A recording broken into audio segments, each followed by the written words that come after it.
And the Hurricanes take a 2-0 lead over the Nashville Predators with tonight's 3-0 victory over Nashville. There you go. 2-0. Carolina with the advantage. Not good. Predators going to have to win on home ice. No excuses, or else season's probably over. Game 3 will be tomorrow night at Bridgestone Arena. Game 4 will be Sunday afternoon. Caroline Fenton is here. We are live at Social Furniture in West Nashville, where we have tickets for those games. Stop on by 5412 Charlotte Avenue, again, out here in West Nashville. Come on by. You can enter to win not only tickets for Game 3, we got tickets for Game 4, and we've got a recliner that they're going to be giving away on Memorial Day weekend. So how about that? Caroline Fenton, how are you? I am great. How are you? I'm good. Ian, how are you? Just fine, thank you. Okay, let's get started. Last night's game. So I want to start with this, and that is when I was in high school, I went to university school. And university school, great education, Caroline. I would hold it up against any high school, college, prep school in the city, any college, prep, high school, maybe in America. I think it's a really, really good school. And we're very proud of our sports teams, and we root them on very hard. And I was on those sports teams. But the truth is I'll be real. We didn't, I don't want to say care about our sports teams as much as the other schools, but I was on our sports teams. And when we would go to Brentwood Academy, for example, who did very much care about their sports teams, it didn't always seem to feel like a fair fight. In basketball, for example, we'd play them, and we had a handful of guys. One guy ended up being a college baseball player, and they had a guy who played in the NBA, in Brandon Wright. They had his brother, Brian Wright, who played at Lipscomb, Brandon Brown, who also played at Lipscomb, Kevin Stallings' son, Jacob, who's now the catcher for the Pittsburgh Pirates, and they had Josh Bone, who's Jordan Bone's older brother, who played at Tennessee as well. So we didn't do very well in those games. Every guy on their team was like 6'5", and again played college sports, or in the case of a couple of them, played major league pro sports. We knew going into those games, we didn't have much of a chance, but we went in there and they tipped the ball off and we played basketball and we lost. Same thing happened when we played them in baseball. They had guys that were going on to SEC schools. We didn't. When I watched last night the Carolina Hurricanes play the Predators, the truth is everything that I was afraid of or everything that I had anticipated when it came to the discussion of the trade deadline or what this team was capable of or everything else kind of showed itself last night. I still think the Predators are going to have one card left to play, what they do at home, but it doesn't feel to me like a fair fight. The Carolina Hurricanes are bigger than the Predators. They are faster than the Predators. They have better skill than the Predators. They have better high-end forwards than the Predators. They have better defensemen than the Predators. They might have a better coach than the Predators. They're deeper than the Predators. They hit more than the Predators. They get better high-risk shot chances than the Predators. It doesn't even really feel like a fair fight. And I'm sitting here listening, and I told myself I wasn't going to do this today, and then I went and did it. I said I wasn't going to listen to any talk shows, any post-game shows, anything, because I wanted just to say, hey, this is how I felt. But then I ended up listening to all the talk shows and watching all the post-game shows and everything else anyways. And I have heard, honestly, some stuff I consider to be pretty stupid. Some real stupid stuff. This idea, hey, the Predators played well last night. You know what? They played a good game. Did they? You watched it. Did you ever feel like the Predators were going to win last night? And let me say this. I'm not here to bag on the Predators. I'm not. They played tough. They played hard. I'll give them that. But they're not in the same zip code as the Carolina Hurricanes. And that's why when it was trade deadline season and everybody said, what about 2017? That cup run, anything's possible. Get into the playoffs, hot goaltender. You could not ask for more than the Predators have gotten from UC Saros in the first 2 games. They've got a hot goaltender. It doesn't matter when the other team is that good. And honestly, fans are going to have the feeling of our team can compete with anybody. I remember a couple years ago, Mike Mularkey was coach of the Titans. They got into the playoffs, and they won a game at Kansas City, and they went on the road to New England with Brady and Belichick. And I remember picking the Titans to lose that game like 35-13 or something like that. And I remember the fans being like, what? What? 35-13? What are you talking about? I'm like, this is a Titans team that can barely get a first down. That's a Patriot team that's the defending Super Bowl champions with the greatest quarterback of all time, the greatest player of all time, the greatest coach of all time, probably the greatest tight end of all time. They're going to house you. And they did. In fact, coach got fired the next day. That's what this looks like to me. And that's what we all tried to say at the time. When the team got hot, and again, they weren't competing against Carolina. They weren't competing against Tampa Bay. They were competing against Dallas and Chicago. When they got hot and weren't even in a playoff spot and the fans wanted to go for it, they didn't want to sell at the trade deadline, I kept saying, what if you get matched up with Carolina? What if you get matched up with Tampa Bay? Well, Jared, anything can happen in the Stanley Cup playoffs. Anything can happen. That doesn't mean anything will happen. Adam Vingan tried to tell you all that at the time. Mark Howard on this show tried to tell all of you that all at that time. You guys have known Mark Howard for 30 years. You think Mark Howard wasn't rooting for the Predators? You don't think Mark Howard wants the Predators to win? I get the idea of the fans that think I'm against the Predators. I'm not. I'm a season ticket holder. I hope they win tomorrow night. But Mark Howard's not rooting against them. And he said they should have sold at the deadline. Everybody except for David Poile thought that this team should trade at the deadline. And it's almost like it gave us this false hope that they could go in there against Carolina and they could compete with them. They beat Carolina in 2 games that ultimately didn't mean much to the Hurricanes. And it probably gave us some false sense of security that these 2 teams were on a lot more level footing than we probably believed.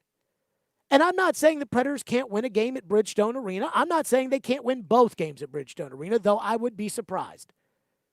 But I'm sorry. I hear people tell me after the game, including the coach, that he thought that they played well last night, that he thought the team played well. And I thought, what? What? The Predators, I went back and watched, and we'll get to the power play. I went back and watched every Predators power play this morning. I don't think the Predators, I'm just looking through my notes, I think they got one legitimate scoring chance. Like one legitimate chance, and it was when Matt Duchene just threw it to the front of the net, and there were 4 black jerseys right there that collapsed on it before Eric Halla could get there.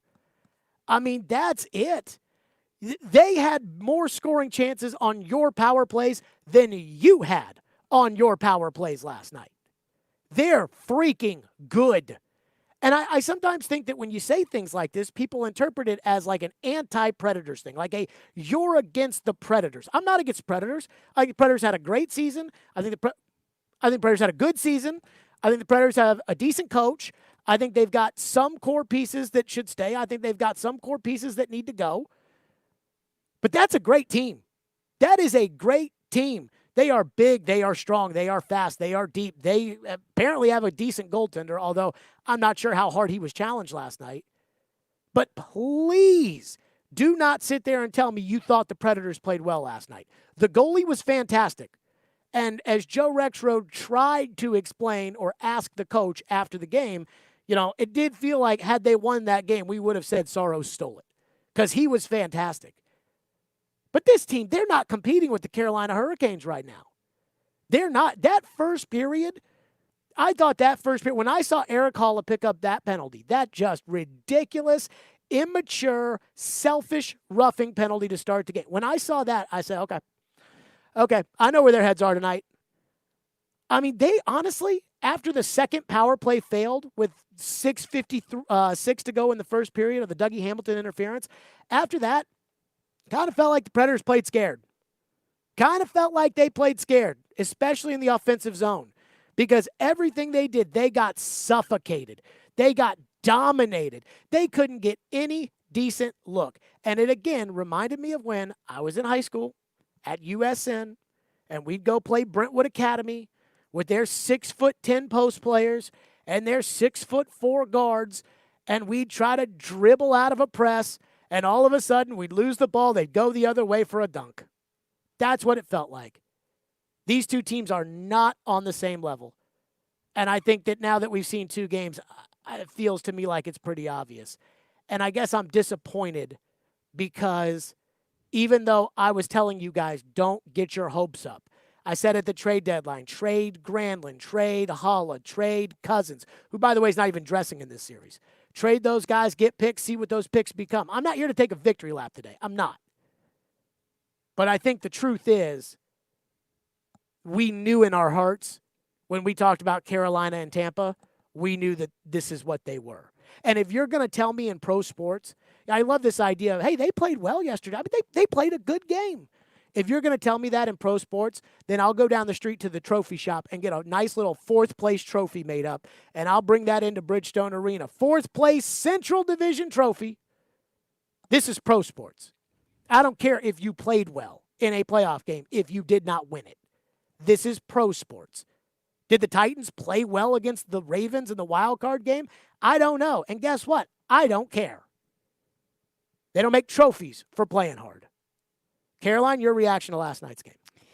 I think I got really frustrated in post-game interviews whenever I kept hearing, well, we played better 5-on-5 tonight than we did on Monday. Mm-hmm. That's correct. I think that they did. I think that the Predators played a better game last night than they did on Monday.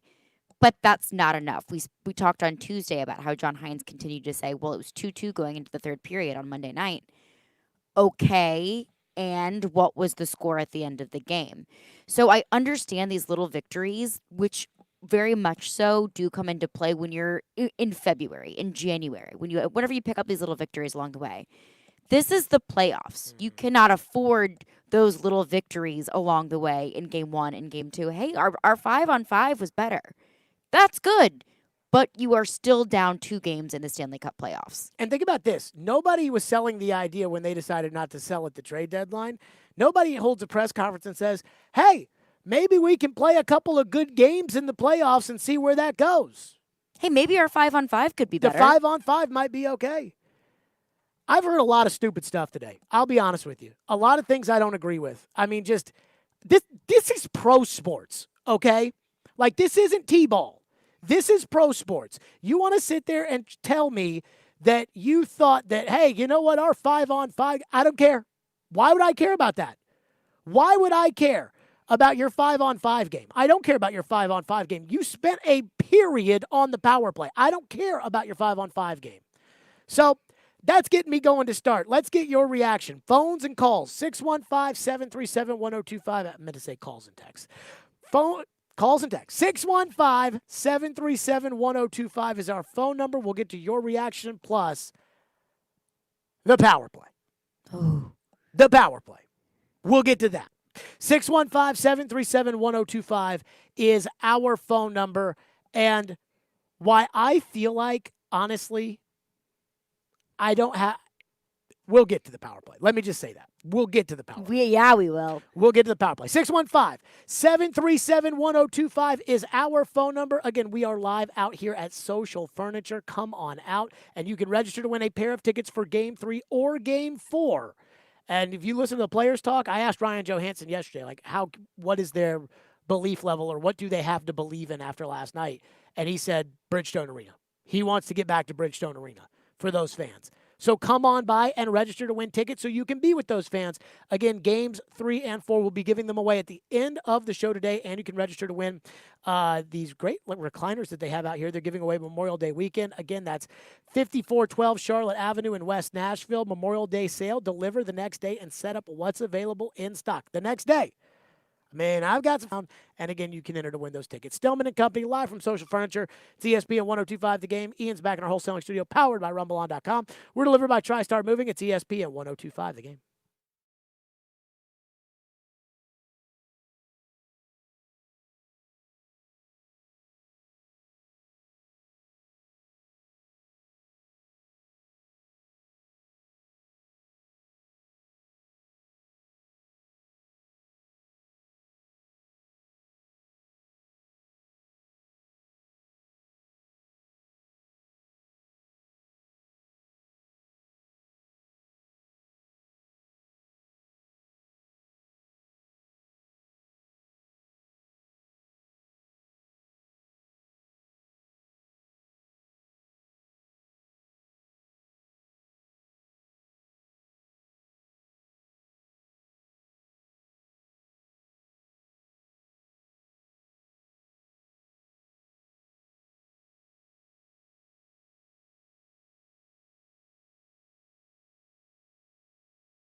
why does this team, with the collection of talent that it has on the power play, struggle so mightily to score with that advantage? I don't know. It hasn't been good the last couple of years, and obviously I think everyone needs to be better. Like I'm on the power play, so I gotta do a better job, and every guy kind of just gotta look in the mirror and be better. And it's such a huge part of the game, and especially in playoffs. Decide tonight, I think I don't know how many power plays we had, but if we score one or two, it's a different game. So it's a huge part, and we gotta figure it out really quick. And it doesn't matter how good their kill is. We gotta score on the power play or at least create momentum. For the 17th season, it feels like in a row, the Nashville Predators power play is absolute. Well, I shouldn't say. What do they say on the morning show? Dog water? Dog water. It's absolute dog water in the playoffs. I don't even know what that means. It's like a video game thing. Oh, God. Okay. Like, well, I have enough. Okay. That's all I need to hear. Yeah. Absolute dog water in the playoffs. It gives you a nice little visual representation of what it really is. So, again, I'm not going to sit here and complain. I'm not going to sit here and talk about the 5-on-5 stuff. You know, hey, we were 5-on-5, we were up. Okay, go ahead and take your everyone participated T-ball trophy and go into the corner and hang out. This is the big boy show. We have big boy expectations over here and big girl expectations. Thank you. We have big expectations over here. This power play has been wretched for years and years and years. It's been bad. In 2019, they were 0 of 15 on the power play in the first round against the Dallas Stars, and it cost them that entire series. And for that year, they were so bad on the power play that they traded for Brian Boyle, they traded for Wayne Simmons, they traded for Mikhail Granlund, all because they felt like that's what they needed to help the power play. You'd be surprised to know that didn't help the power play. Did it not? No, it didn't. So then they brought in Dan Lambert to coach the power play. You'd be surprised to know that didn't help the power play. They signed Matt Duchene to come in and help the power play. They fired Peter Laviolette to fix the power play. And here we are in 2021 on the edge of getting past a global pandemic, and the Nashville Predators still can't score on the power play. And I went back and watched. Caroline, did I call you today and say, hey, I'm about to go rewatch every power play? And you said that you would be a little bit late because there were so many power plays to watch from last night. There were so many. There was Trocheck's 2 minutes for roughing, Hamilton's 2 minutes for interference, Aho's 2 minutes for roughing, Jordan Stahl's 2 minutes for interference, Pesci's holding, Niederreiter's hooking, and Warren Fogle threw the puck over the stands or into the stands for a delay of game. And it didn't matter. And by the way, here's another thing about the power play. Carolina knows they have a good penalty kill, and they know you have a terrible power play. So now they're not going to be worried the rest of the series about taking a penalty. If it's like, should I hook the guy or not hook the guy? Go for it. Hook him. I mean, that's what I'd be saying. That's like if you were to be playing in the NFL and you were to say, hey, we can interfere on every pass. I'd do it. That's what I'd do. So I went through all of them. And I looked and I was like, how many legitimate scoring chances did the Predators have? For example, on their third power play, the Aho roughing, they did not establish offensive zone possession until there were 27 seconds left in the power play. On the Jordan Stahl interference, Josi just gives away the puck to start the entire power play. Down the ice it goes. The second power play I thought was their best opportunity, and then you could tell after the second one they lost all confidence. And there's one guy who does what is necessary on a power play in his position, who does what is necessary in order to have success, and it's Tolvanen. Now, let me say this. Tolvanen right now clearly is not in the right space because 5-on-5, and I know that apparently we care more about what happens 5-on-5 than we do about what happens for the whole game. Tolvanen's a non-factor 5-on-5. He can't play in this series 5-on-5, which is tough. But on the power play, the second power play they had, Eric Holla wins the draw, but the Predators can't get it, so they lost the first 20 seconds. Josi and Forsberg try to stick handle in between two guys. Both times they lose it. Trocheck then gets his 2-on-1, which Saros made an excellent save on. He did. Tolvanen. Saros had an excellent game last night. Here's what here's what Tolvanen can do. That little half-wall positioning, he can make the quick pass. This team can't pass. Like, every pass that they've made on all of these power plays, they're all around the perimeter. It's all what I call playing soccer, when you just kick it back and forth and you don't do anything. It's just all around the perimeter. So they can make a pass from the half wall to the point, over to the other point, back down to the half wall, but they can't get to somebody in the slot. They can't get traffic in front of the net. They can't get bodies everywhere, and then you have a redirection or something like that. They can't do what Carolina does on their power play, which is they make a pass to set up another pass, which is kind of like, and Hal Gill was talking about this on the postgame show on TV, but they set up a pass. They use a pass to set up another pass. So on their goal, they make the pass to Dougie Hamilton at the point. He then quickly swings it to Aho, who's standing right there on the back door, bang, right in the back of the net. That is what you're supposed to do. Tolvanen on the second power play made 2 of those real quick passes, one of which to Matt Duchene, who had a backdoor opportunity, and then he double clutched it. And all of a sudden, by then, Nedeljkovic is already turned over, and he's staring right at the puck. The power play stinks. And I heard Robbie Stanley today saying that they're done blaming the coaches for the power play because they blame the coaches for forever. I feel like all of this kind of lies in the same direction. And I feel like I'm the only one who says it, but there's one thing that hasn't changed. And one thing that you can change. Because all these guys you've signed to all these big contracts, you can't undo those contracts. But, I mean, nobody wants to hear it. This team decides not to sell at the trade deadline because this team is not constructed to compete in the playoffs. This roster is not constructed. It's not good enough. And it never was. And I'm pretty sure if I knew it at the time, I'm pretty sure they knew it at the time too. And these things just don't keep changing, and everybody keeps getting mad about it. And I keep sitting here saying, man, it's kind of like for the last 3 years, we've kind of known this, that you can't just throw money at the problem and then make it go away. But it's much deeper than that. And the power play, you fire the coach, not going to make a difference. You bring in new players, old players, not going to make a difference. I mean, to me, the power play is now a discussion that goes to the very top. And David Poyle's the general manager. And I know that general managing includes a lot of things. The power play is one of them. But he's tried everything you can try, and it hasn't worked. And once you've tried everything you can try and it hasn't worked, then I kind of start to look in the direction of the person who is trying all the things that are not working.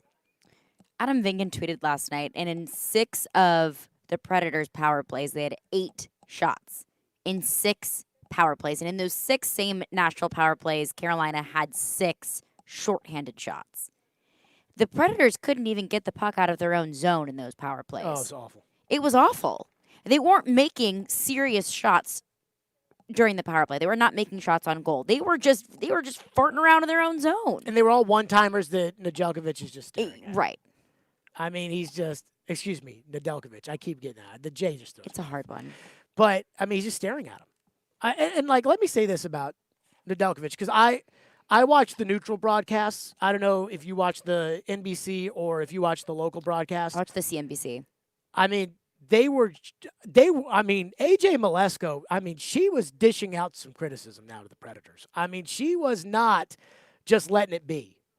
And, again, I just don't know. I've had enough talking about the power play for years. You know, I've had enough, and I've been here for 2 months. I was going to say, you've been here for about 8 weeks, and I've had enough talking about the power play. But it's not going to change. They've tried everything. And then once you've tried everything, what else is there to try? So I guess I'm fed up because I feel like the expectations for this team changed at the trade deadline. They changed.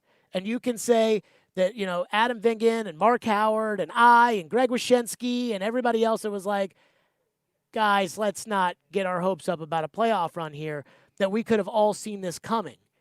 But once the team says we're going in this direction, then we go in that, then we are assessing the team from that direction. And I got to tell you, everything I was worried about playing this kind of team, Everything I was worried about, that's what we're looking at right now. 615-737-1025 is our phone number. I see your calls. We are right to them. 615-737-1025. Calls and texts. We will do that next. We are live out here at Social Furniture, Stillman Company. Again, we are hanging out. You can come by. We're in West Nashville. Again, just register to win. All you got to do is stop by between now and 6 o'clock. Register to win Game 3 tickets, Game 4 tickets, and those nice recliners that you can, or recliner that will be given away on Memorial Day weekend. So be excited about that.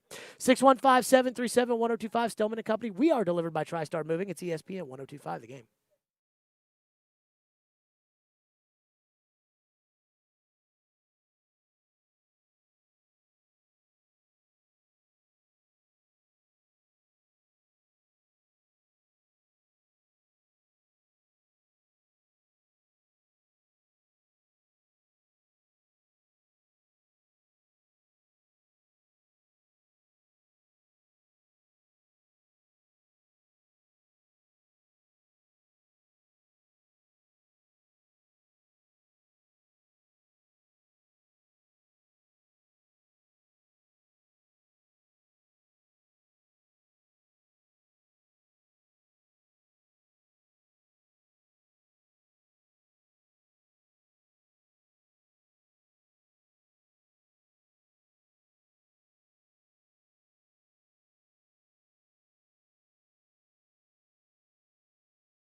What do you hang your hat on, or what do you take as a positive to get some, I guess, positive mojo going into Game 3?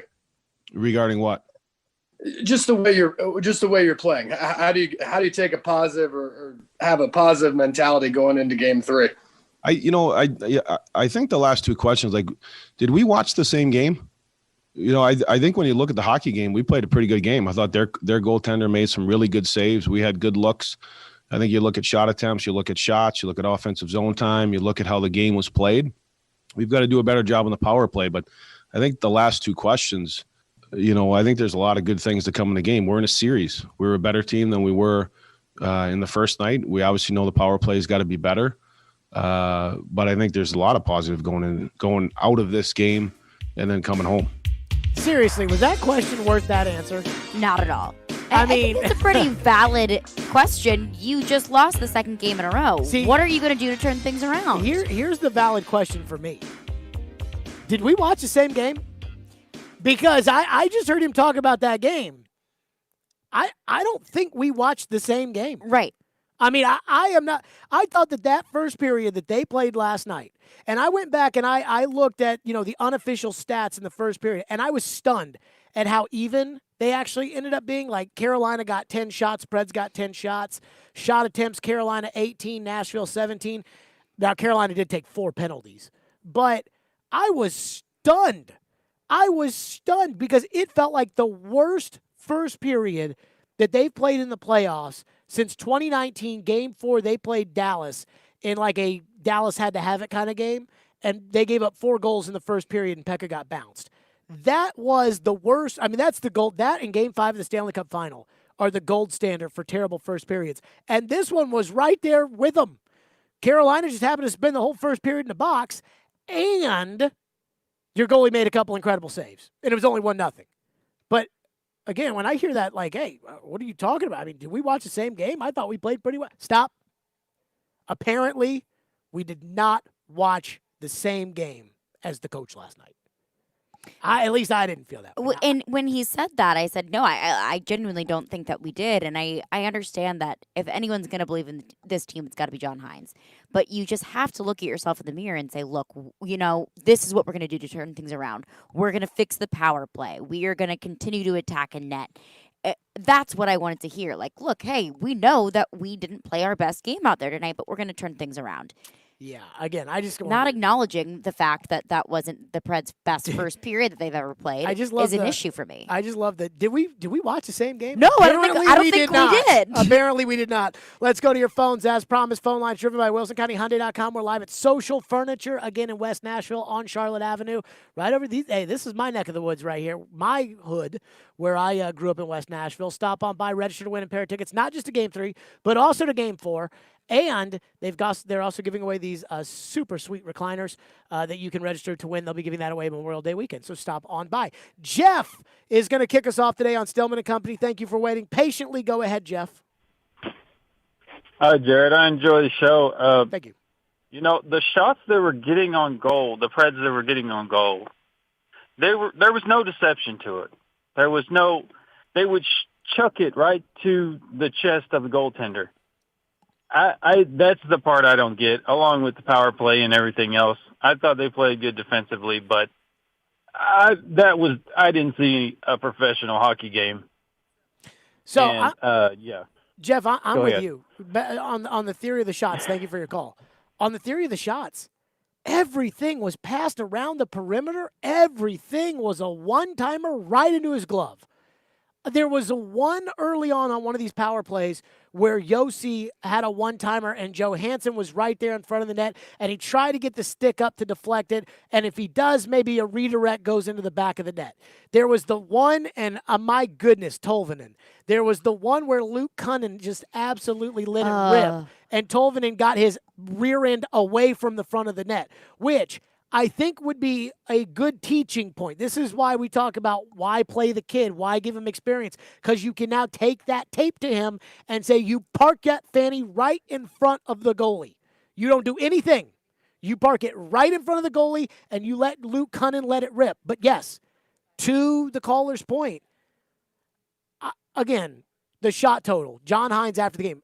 I remember when I first started covering the Predators, there was one game where they lost to St. Louis, and they outshot St. Louis like 46-19.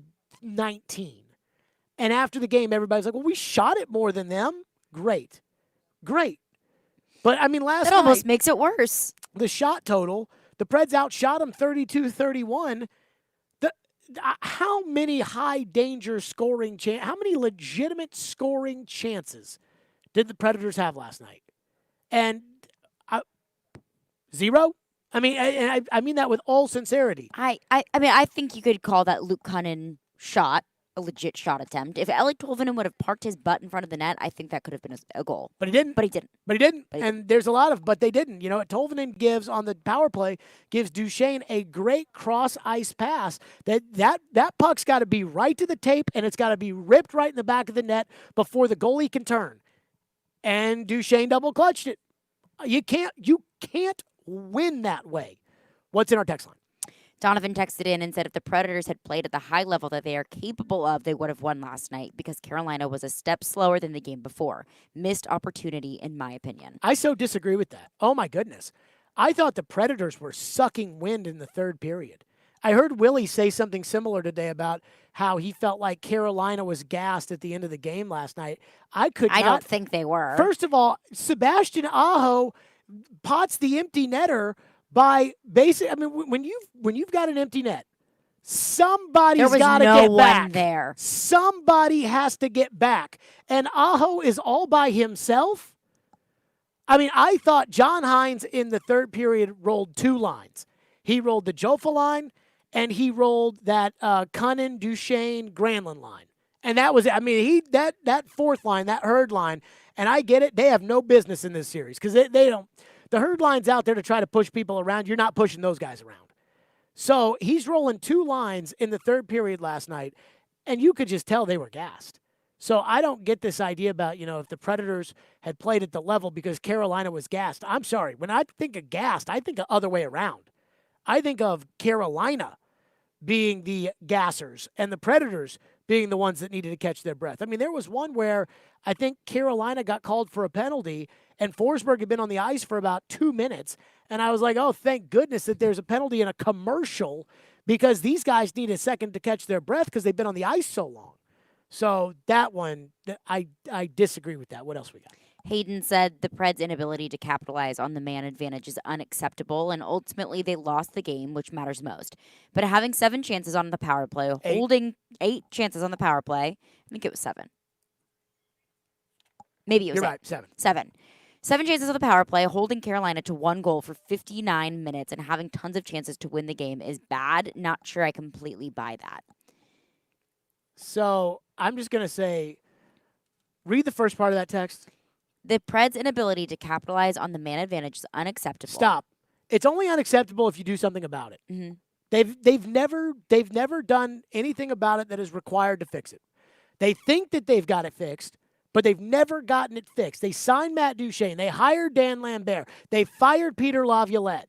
They brought in guys to be tougher like Eric Halla and Brad Richardson, and they've tried it. They brought in Tolvanen, finally giving him a chance, which was hard enough for him to get a chance. And I'm sure John Hines is going to stick him right back on the bench because, that's how this team apparently operates with the kid, is if he doesn't light it up the second he goes in, he comes right out. God forbid Arvidsson does nothing and just keeps getting ice time and keeps getting out there. He's a liability defensively. He gives you nothing on offense right now.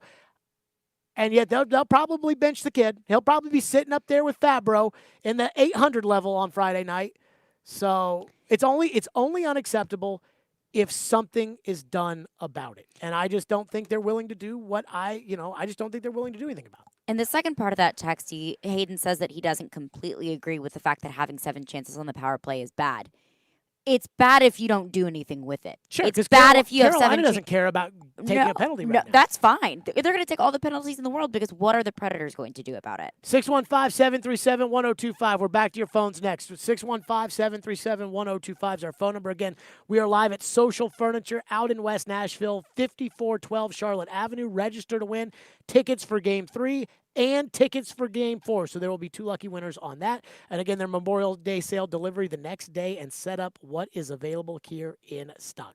You know what else? It is moving season. That's right. TriStar Moving. They're my official movers. If you're looking to move, you need to give my friends at TriStar Moving a call. At TriStar Moving, you'll get 5-star service throughout the entire process. Everything is taken care of with TriStar Moving. Trust me, I know, because when I moved with TriStar Moving, and they made it as stress-free as possible. They have a brand new state-of-the-art TriStar Moving storage facility in Mount Juliet, and their owners, Garrett and Robert, are true Nashvillians that care about helping this community any way they can.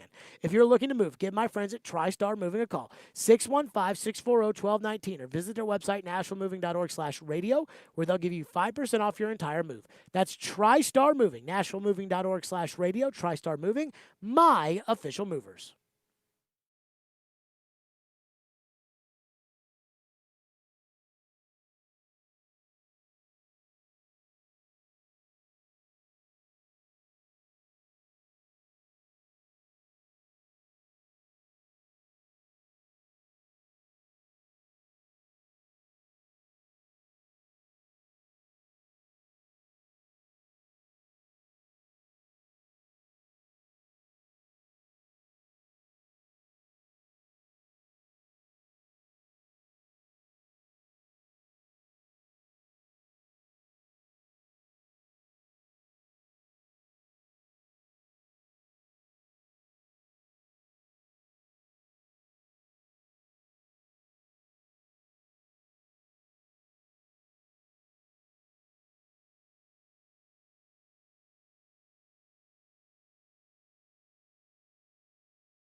Ryan, your goaltender, able to keep you in it tonight. Unfortunately, doesn't go your way. How do you assess this one for your group here?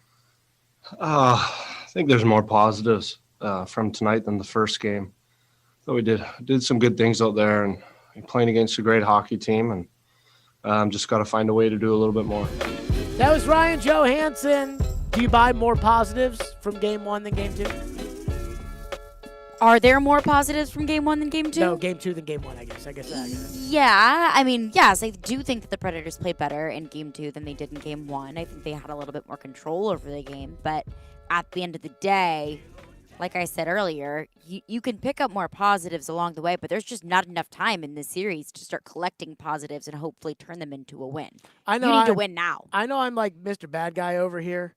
I guess people want to feel that way. At least at game 1, I thought they had a chance to win. Like, at least. You don't think they had a chance to win yesterday? At no point watching last night's game did I think they were going to win.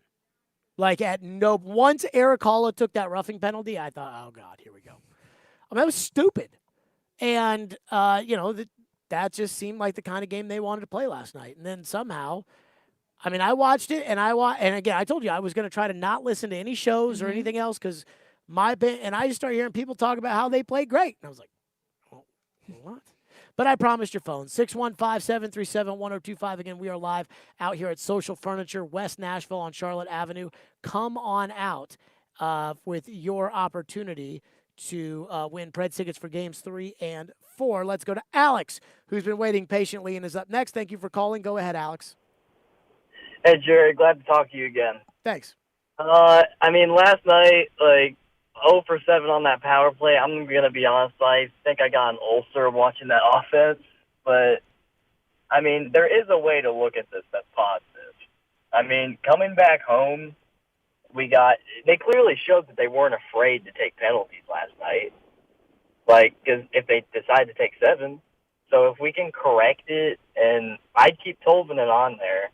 I would too. And if we can, yes. And if we can correct it and get him, I don't think that was Tolvanen's fault. We didn't get him properly set up. Do you think they'll keep Tolvanen out there?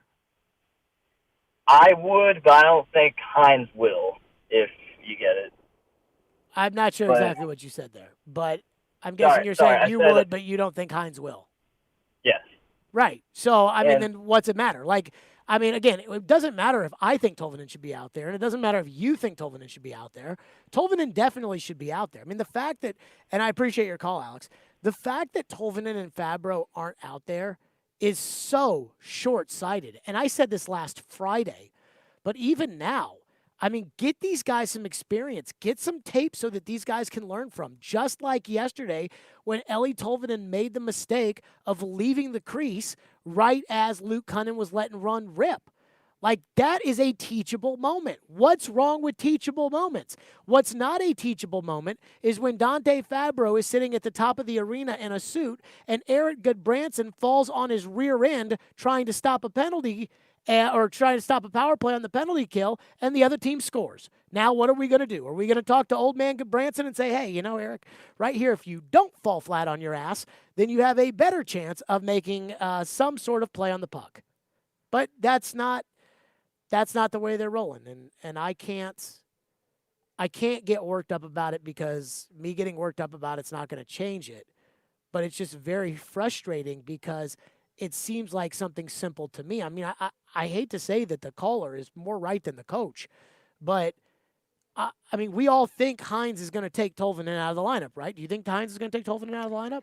I don't agree with it, but I do think that he will. I think that he put Tolvanen on a very short leash. I would put him out there, but I don't think I would see him in game 3. Have you noticed that everybody has couched this with, I wouldn't do it, but like at some point, if 100 people in the room, and I'm not saying that the callers and we know more than the coach, because, that's always will turn into, you don't know more than the coach. I if we all think it's a bad idea, if you're in a room with 100 people and 99 of those people say, Bob, that's probably not a good idea. Wouldn't you say, man, it's probably not a good idea? But we just don't trust Hines to make the right decision as far as Tolvanen's concerned. The only chance they had on the power play was when two things he did. One, and again, 5-on-5. And what I don't want to do is I don't want to turn the text line into lineup city because I listened to the morning show, and that's all it was like, Texter says, put in David Ferentz. Texter says, put in, and I don't want to get into that. But the two things they were doing that I felt like had an opportunity to maybe work on the power play.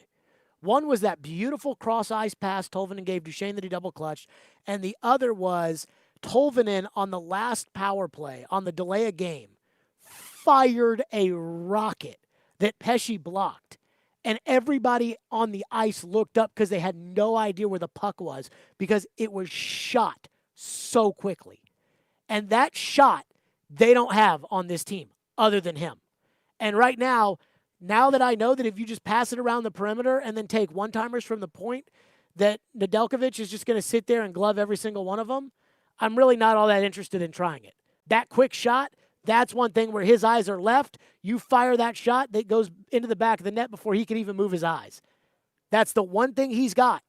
And I know the idea of putting the kid out there and him failing against these guys is frustrating when you're trying to win a game, but I think it's counterintuitive big picture to the team, and I think it's counterintuitive short term because if you can't score on the power play, just like in the Dallas series when you went 0 of 15 and you lost the series because of it, you have no shot of winning this series. No, and I think that even though Ellie Tolvanen didn't produce on the power play yesterday, I don't think that taking him out is going to help that at all. I think that would only hurt it. But William texted in and said, if you can't score a single time when you're gifted 1,000 power plays, you don't deserve to win. This is Stanley Cup playoffs, and we look like we don't know how to play hockey at times. But he did say that the 5-on-5 was better. I'm so sick of hearing about the 5-on-5. And William, I appreciate your text, but I'm so sick of hearing about the 5-on-5. The power play is the issue. Well, the 5-on-5 is not perfect either. I mean, here's the other thing. Just because it looked better than it did in game one doesn't mean that everything's okay. Here's the other thing. They're up 1-0 and they know you can't score. What are they going to do in the third period? What does every hockey team do up in the third period in a playoff game? They pack it in. If Carolina wanted to go up and down the ice with you last night, they would have gone up and down the ice with you last night. The truth is, those offensive possessions, when I went back and rewatched the power play, every single power play that the Preds went on, those offensive possessions were painful. I mean, it's like Yossi trying to stick handle along the board with two guys, and then, shocking, one guy poke checks it, the other guy takes it away, and just goes right up the ice.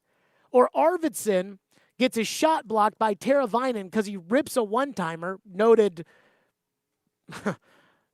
sniper Victor Arvidsson, rips a one-timer from the point that gets blocked by Teravainen. He then gets called for interference, doesn't actually interfere, and it leads to a Carolina 3-on-1 where Ekholm is by himself.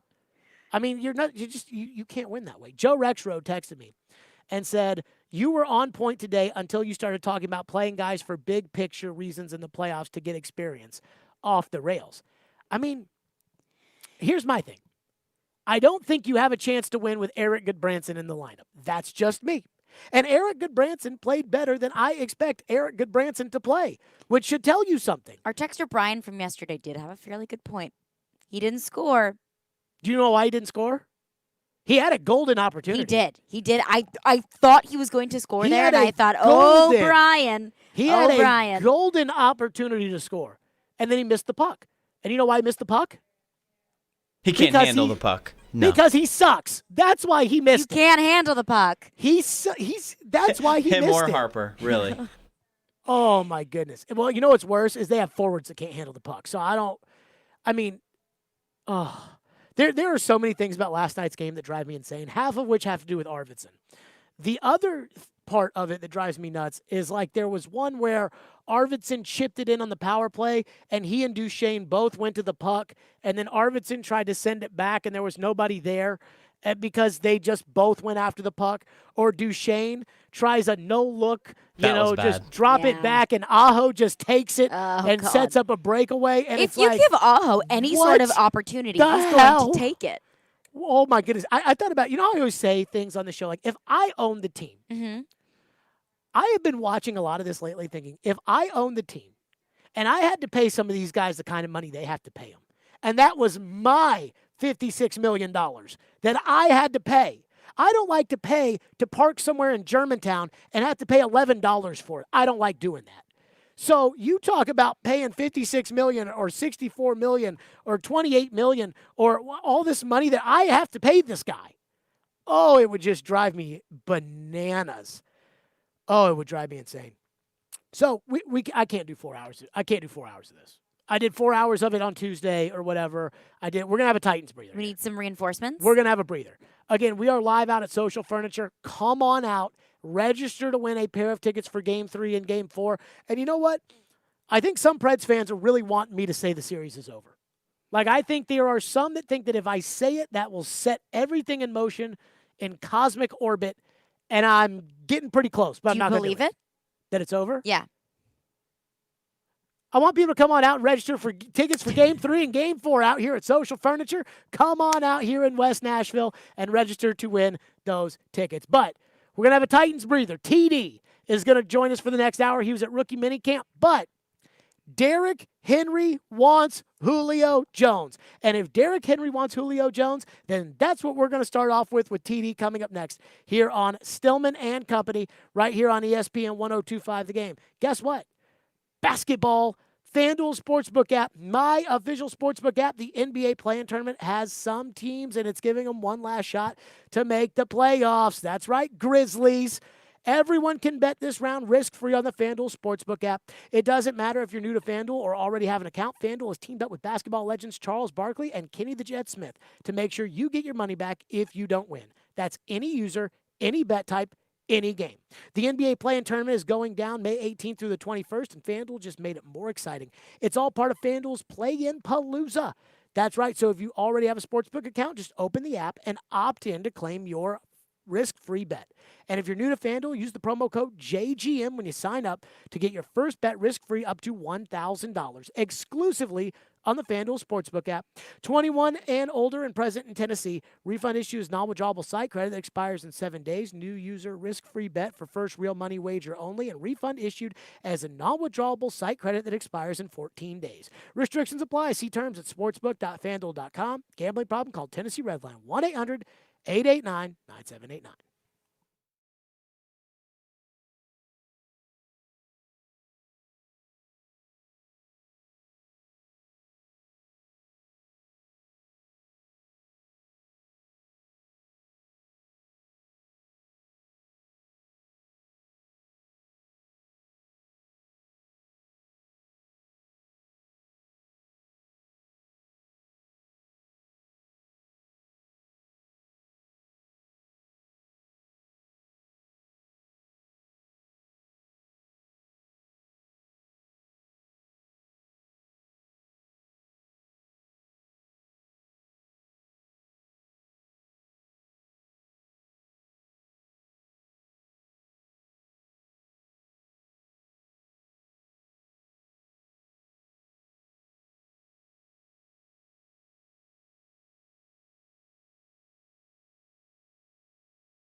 Stillman Company is delivered by TriStar Moving, ESPN 1025 The Game. We are live from Social Furniture out here in West Nashville, my neck of the woods, where we are giving away tickets where you can register. No purchase is necessary, obviously, and you can register to win. You don't have to be present, but you can win tickets to Game 3 and Game 4. We'll be drawing them out at the end of the show. Social Furniture at 5412 Charlotte Avenue in Nashville. And again, they got their Memorial Day sale up to 70% off retail interest-free financing.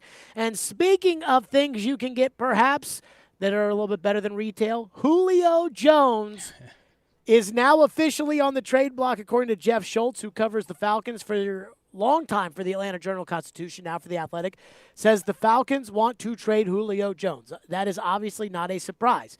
TD is with us, Turron Davenport. So, we've known that the Falcons are going to want to look to move Julio for a while, and now it seems, even though it's not official, it seems more official, but it only becomes a story to me, TD, because Derrick Henry wants him and said so on Twitter that he wants Julio Jones to the Titans. One, do you think it's possible? And two, if it is possible, what would it take?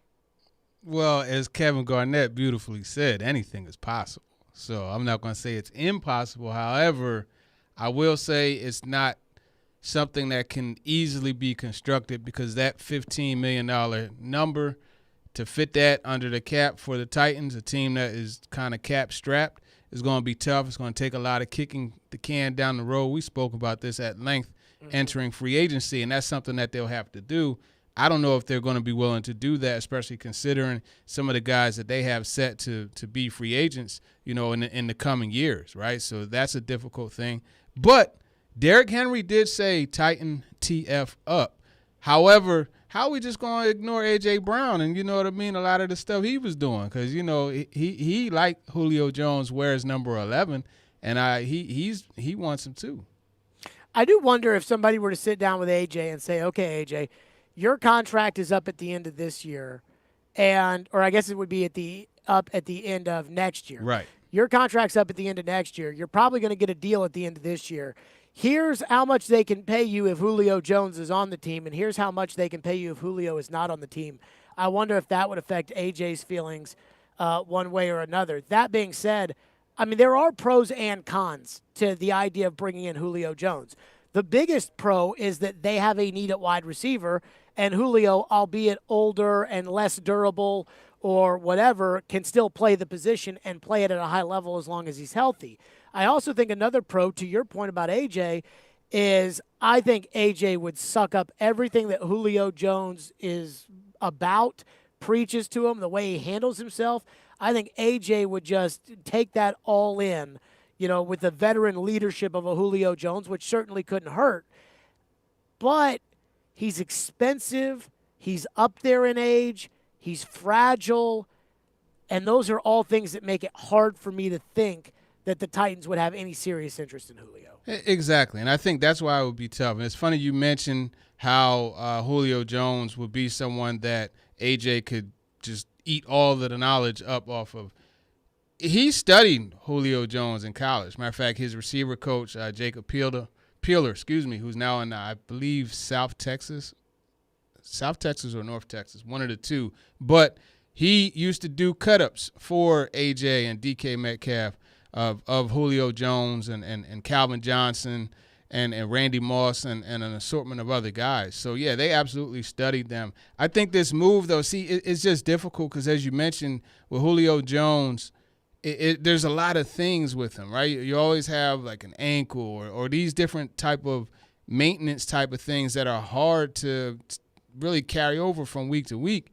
And I'm not so sure that a guy that will be new to the offense is someone that you want to miss a whole lot of practice time. And obviously he's a very intelligent football player, but being able to get that on the field, familiarity and just understanding of the scheme is critical, especially for a guy who's new to the program. So I think that would be tough. And as you mentioned, 32 years old, things are starting to break down. So you have to factor that in. How many more years would they keep him? And not only that, I do wonder, Atlanta wants to trade Julio I wonder if there's a taker in the league for Julio given the cost circumstances. Now, maybe Atlanta converts that into a signing bonus. Julio gets his check up front. They ship him off to the Titans. They spread it out over a couple of years. TD, you and I both know there's some funny money in how these things get done anyways. But I can't see the Titans. There's so many things that stop in the way between them being able to sign a Julio Jones. I can't see the Titans taking on the salary unless that is changed first and foremost. Right. Because you look at his numbers over the next couple of years. I mean, you could get out in 2023. He'll be 34 years old. You could get out and you'll have a cap hit of $7.75 million. But even still, man, that's a good chunk to pay a guy to say, get out of here. You know what I mean? So Sure. It sounds great, right? And in Madden, that would be an awesome trade. I just don't know that that's a trade that they should do right now. Now, obviously, if the trade happened, I mean, there are pluses to it. I just don't think long-term it has the right kind of ramifications that taking on such a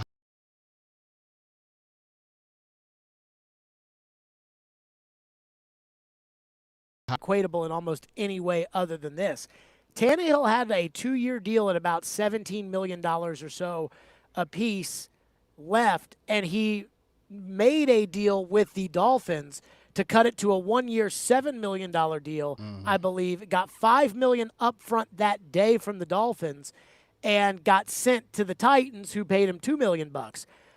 Could they do something like that with Julio's contract, or is there too much money on it for Julio for him to entertain the idea of doing something like that? Well, as you mentioned, these are different circumstances, right? Ryan Tannehill was a guy who his time in Miami had just it ran its course, right? And he still felt he had plenty of ability, which he's shown over the last couple of years. This was an opportunity for him. These players, just like we do, they know what's going on in the league. He knew that getting traded to the Titans, there was a good possibility that either Mariota would get hurt or what happened would happen. You know what I mean? Where there will be a time where they have to go to a switch. And I think that's what he was looking at, and he gambled on himself, and it worked, right? He sacrificed $10 million and got $100 million in exchange for it. So God bless him for doing that. That being said, Julio Jones is in a totally different situation. He doesn't have to gamble. That's Julio Jones. You know what I mean? He doesn't need to find another place that'll give him an opportunity. He is what he is. So I think in that situation, it's totally different. I couldn't see him renegotiating a deal just to go someplace else and be able to, play a little bit longer in a whole new program. Again, this guy's 32 years old. I think he has a couple good years left in him, but I just don't know that he would make a deal like that just to be able to go someplace else. How many teams across the league do you think would have interest in Julio? And I mean this with all sincerity. I mean, just because Julio's too expensive for the Titans, too old probably for the Titans, and too hurt probably for the Titans, doesn't mean that other teams don't also look at Julio and see something similar. But there could be a general manager or a coach out there that sees the old Julio and says it's worth making. Do you see much of a market at his current price tag?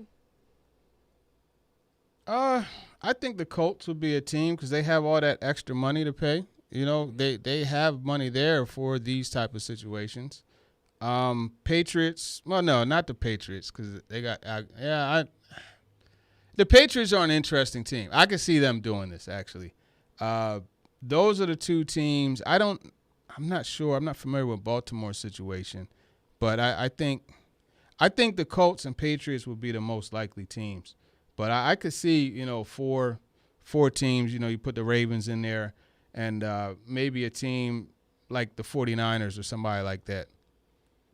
So let's take your questions for TD, 615-737-1025. We'll get to those at the end of the hour. Jeff Schultz, again, of The Athletic, long-time columnist in Atlanta. Jeff Schultz has a little bit more information on as to why they may move Julio. I just have such a hard time seeing the Titans in this. But we'll take your thoughts. 615-737-1025. TD is with us. Plus, TD was at Titans rookie minicamp this past weekend. Who did he like? What did he see? We'll get to that as well. We're live from the wholesaling studio powered by RumbleOn.com. Today we're out at Social Furniture out here in West Nashville. You can register to win a pair of tickets for game number 3 and game number 4 of the Stanley Cup playoffs, Predators and Carolina Hurricanes. We will be doing the drawing at the end of the radio show, so be listening for your opportunity to get in there. Listen to the game every weekday for your chance to win $1,000. It's the game's 1K payday presented by Kentucky Kingdom and Hurricane Bay. Listen in for keywords at 9, noon, and 3. When you hear it, go to thegamenashville.com and enter the keyword for a shot at $1,000. TD's with us for the TD Power Hour. Turron Davenport is presented by Freedom Tire Guys, Nashville's premier mobile tire company, online at freedomtireguys.com. Stillman Company is delivered by TriStar Moving. It's ESPN 102.5 The Game.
So you plan on him being there at the disposal of your offense, your quarterback, Kyle Pitts? Because, I mean, the thought of him and Ridley and Pitts and obviously, Hayden Hurst and Matt Ryan and your running back core, that's a hell of a core that you're going to create all sorts of matchup problems.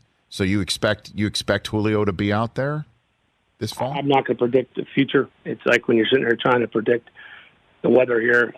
Okay. We'll see what happens. I mean, the cap is what it is. We know that. That's why, Terry and I are sitting here, and I'm sitting here talking to you. There's a lot of ways to get under the cap. But, all options are on the table. But I'm not going to give you some hot take today and tell you something that's not true. So there you go. That was Arthur Smith on with Rich Eisen. And again, hey, Coach Art walking into a hornet's nest that the first thing they do is want to trade Julio Jones. But Jeff Schultz of The Athletic says that the Falcons are interested in trading Julio Jones. Derrick Henry said tighten TF up.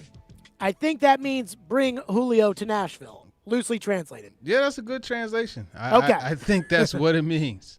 So Ryan Porth texted me, TD. Again, the TD Power Hour is presented by Freedom Tire Guys, Nashville's premier mobile tire company, online at freedomtireguys.com. TD, Ryan Porth texted me and said, I wonder if the tweets are a sign. The Titans players lobbied for Clowney, then he signed. Then they lobbied for Bud Dupree, he signed. What does that mean for Julio? Question mark. I'll go ahead and rhyme with Julio and say I don't know.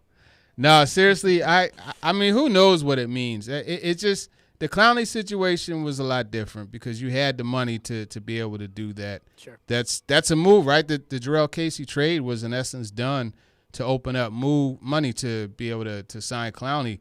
But this one is different because, like I said, I don't know that the Titans want to kick that can down the road. Now, can they do it? Absolutely. But it's going to take some cap gymnastics. And my thing is, are they willing to make those type of gymnastics, knowing what's down the line as far as A.J. Brown coming up? You got Jeffrey Simmons coming up.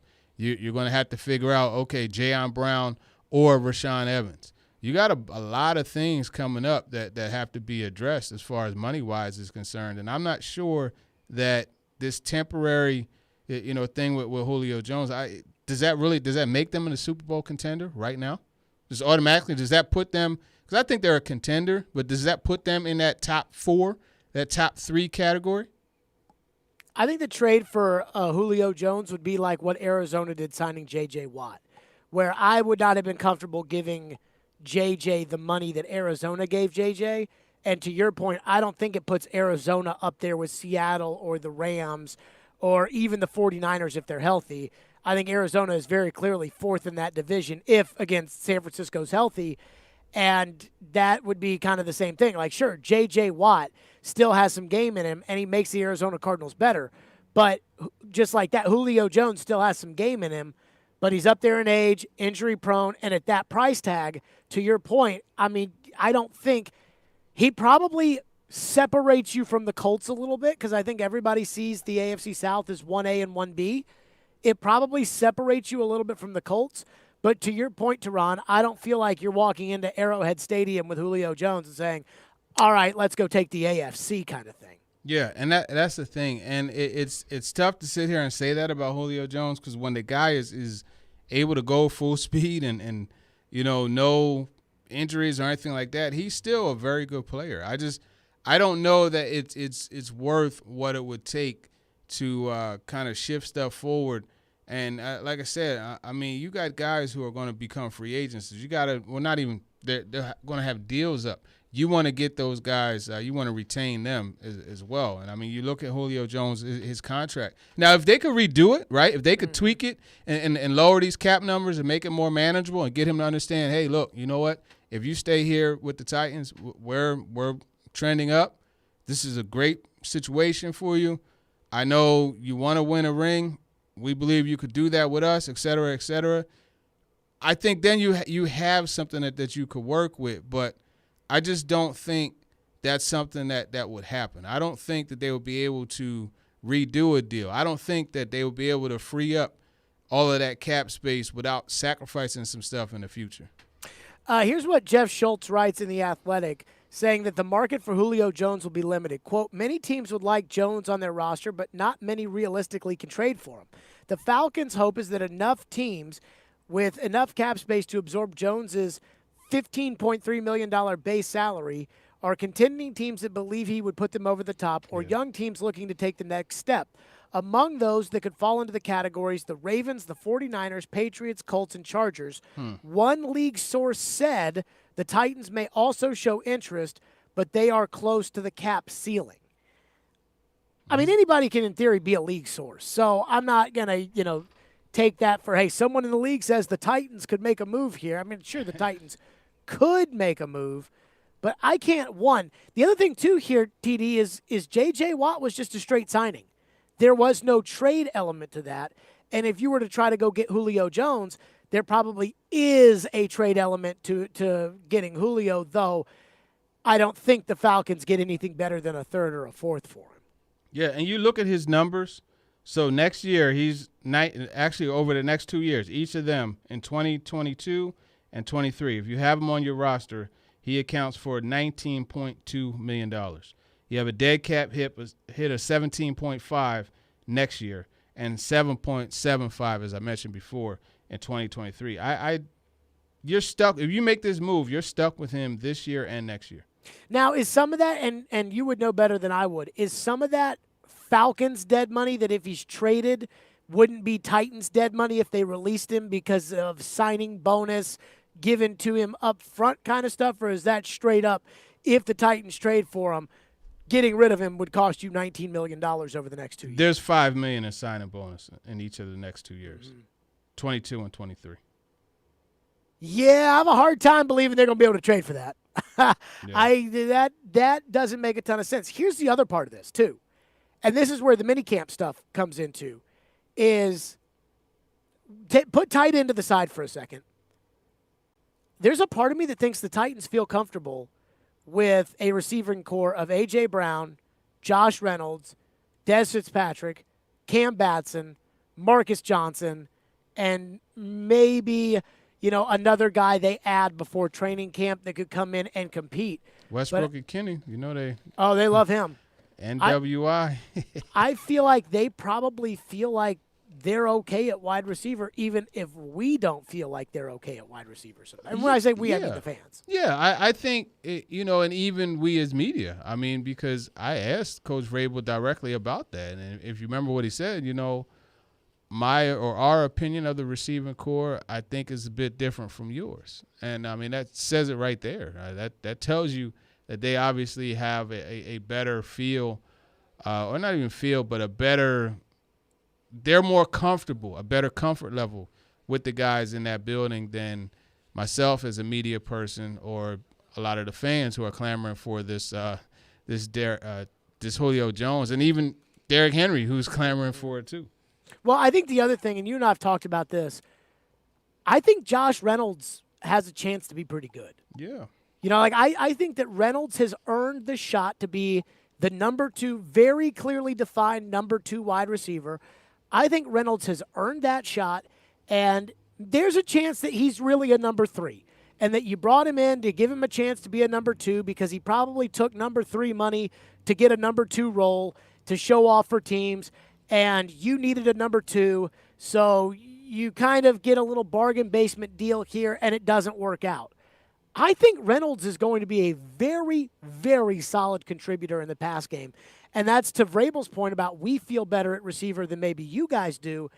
Probably is a lot about what they think of Josh Reynolds, who I had multiple people in that organization tell me before I think even the season was over or right when it ended, hey, keep an eye out on Josh Reynolds. And I think they really are excited to have him in there. And I'm kind of excited for him to get the opportunity. Well, first off, I don't think it's a matter of Josh Reynolds. I think it's more the slot situation because, like me personally, I feel Josh Reynolds, I'm right on board with you on all that, the number 2. And the thing with him, remember, he has a good year. Guess what you got to do? Pay him.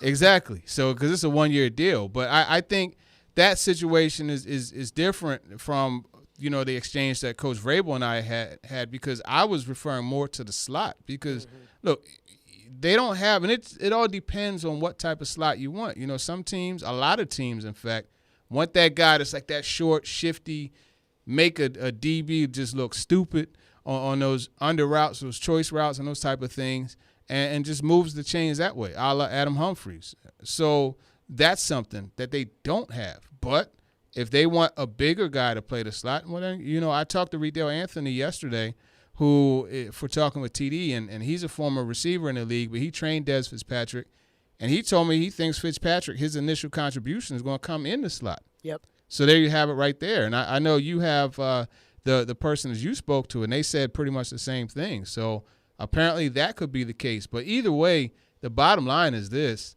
They feel better about that unit overall than we do. I wonder if Riddell Anthony has any thoughts on Urban Meyer taking Tim Tebow, because I feel like he was in a similar spot when he was in Washington and Steve Spurrier brought all those Florida Gators in there. Here comes Urban bringing in Tim Tebow. TD's with us, 615-737-1025. We'll get to your questions for TD on the text line. But next, TD's takeaways from rookie minicamp. What did he like? What did he see? And he just kind of previewed a chat on Talking with TD, so I'm sure there's a lot in there as well. Stillman Company delivered by TriStar Moving. We are live at Social Furniture, where I about walked away with one of these couches. If you see me rolling out of here with one of those couches, trust me, they're worth it. Memorial Day sale, deliver the next day and set up what's available in stock. Memorial Day sale up to 70% off of retail, interest-free financing, no credit check, no money down. And, of course, you can enter to win Preds tickets for Game 3 lower level, Game 4 lower level, and that recliner that they are giving away Memorial Day weekend. That's Social Furniture, 5412 Charlotte Avenue in Nashville, which, of course, West Nashville is where we are hanging out here on Stillman and Company. And again, tomorrow, you can register to win Game 4 tickets with Darren, Donick, and Chase. They'll be broadcasting live from Pete and Terry's at Bridgestone Arena from 10 to 2. And I'll have a chance for you to win a pair of tickets to Game 4. The TD Power Hour is presented by the Freedom Tire Guys, Nashville's premier mobile tire company, online at freedomtireguys.com. It's ESPN 1025 The Game.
I guess just after last year not having a rookie minicamp, nice to be able to have these guys in here to get started working with them so quickly? Yeah, I mean, it's very exciting, Teresa, to be able to work with a group of players that, we evaluated, for quite some time, to get them in here, to get them to understand our program, things that we believe are important, begin to teach them, get into a schedule, get into a routine, begin to install some of our offensive and defensive and special teams terminologies and plays. And then as far as the numbers go, I mean, it's kind of different every year. This year we've got a decent, nice group of offensive linemen, but unfortunately only one defensive lineman. So a lot of the stuff has been group work and individual, but I do feel like there's been a lot of great teaching and there was a lot of really good energy out there today. I feel like we were better today than we were yesterday. That was Mike Vrabel, this weekend Titans rookie mini camp. TD is with us for the TD Power Hour presented by Freedom Tire Guys, National's premier mobile tire company online, freedomtireguys.com. TD, I'm sure it was nice to be out there covering football again, but I got to know, what did you think of those rookies? Yeah, it was awesome to be able to be out there, man. I loved it, just every single bit of that. It was great to be on that grass and seeing the coaches work with them. As far as what I got out of it, I think there's only so much that you could pull. There was a lot of work with individual period and just technique development. I think Rashad Weaver, that guy is a lot longer and leaner than I thought. He came across to me as like a more stocky guy, but, I mean, he has some length with him, and that was really impressive. The other thing that impressed me was just the extra work that they were doing with him. You saw Shane Bowen rotate all over the defensive side of the field, but he worked a bit with Weaver and one of the other outside linebackers, and Mike Vrabel came over there and actually posted a clip on Twitter, and there's a lot of just instruction that he's just giving them. And just like, wow, man, like that dude is really out there teaching them, So I thought that was interesting. Really can't pull much from the defensive and offensive linemen, especially like with Naquan Jones. I give him props. Like, that dude has the stamina of a John Deere tractor, because it was just him out there, man, and it was 3 coaches, and they were working that guy. I mean, like, really working him, and he kept going. So shout out to him for that. The receivers, they were solid. Des Fitzpatrick, he moves pretty well in the drills. I think that the main thing with him was, he caught everything that came his way, and they worked on some ball concentration drills, and then they worked on just some other type of footwork drills, box drills, and those type of things. And, Coach Ty Downing, he has to get his camp arm together because there were some off-target throws, but Fitzpatrick was pulling them in. So those were pretty much the things that I pulled. Monty Rice is going to be an interesting player to watch. I think he's someone that we do need to stay tuned on. He's someone, Mike Vrabel and who's the linebackers coach? Dadgummit. Haslett. Coach Haslett, those guys were working with him on drops and those type of things, getting the depth, reading the quarterback. So I thought that was pretty interesting. It was just mainly just an instructional period, to be honest with you. What did you think about, you brought up the length and leanness of Weaver. What did you think about Rice and maybe how Monty Rice fits into what the Titans want to do at middle linebacker? Because it does seem like that pick was made with the long term in mind. Yeah, Monty Rice is your classic point and shoot type of guy, right? Like, he's the one that you have out there and you just say, hey, man, go wherever the ball is, just go blow it up. And that's what he does. So I think that's going to be good. And in all honesty, when Rashaan Evans has a great understanding of the defense, that's what he does.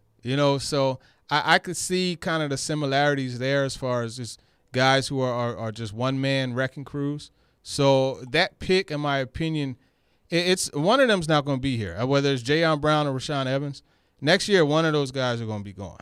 And, I mean, that's the bottom line. The truth is the truth. And Monty Rice and David Long are going to be, guys vying for a starting spot. I mean, we could end up not seeing either of those guys there. Now, I'm not saying I would suggest losing Brown and Evans, but I think that pick gives them that depth, as you mentioned, future.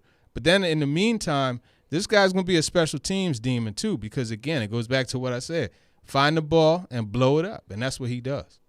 TD is with us. Thoughts from Titans rookie minicamp. What did you think of Racey McMath? I heard Joe Rexroad say he thought that McMath is just a mammoth out there on the football field.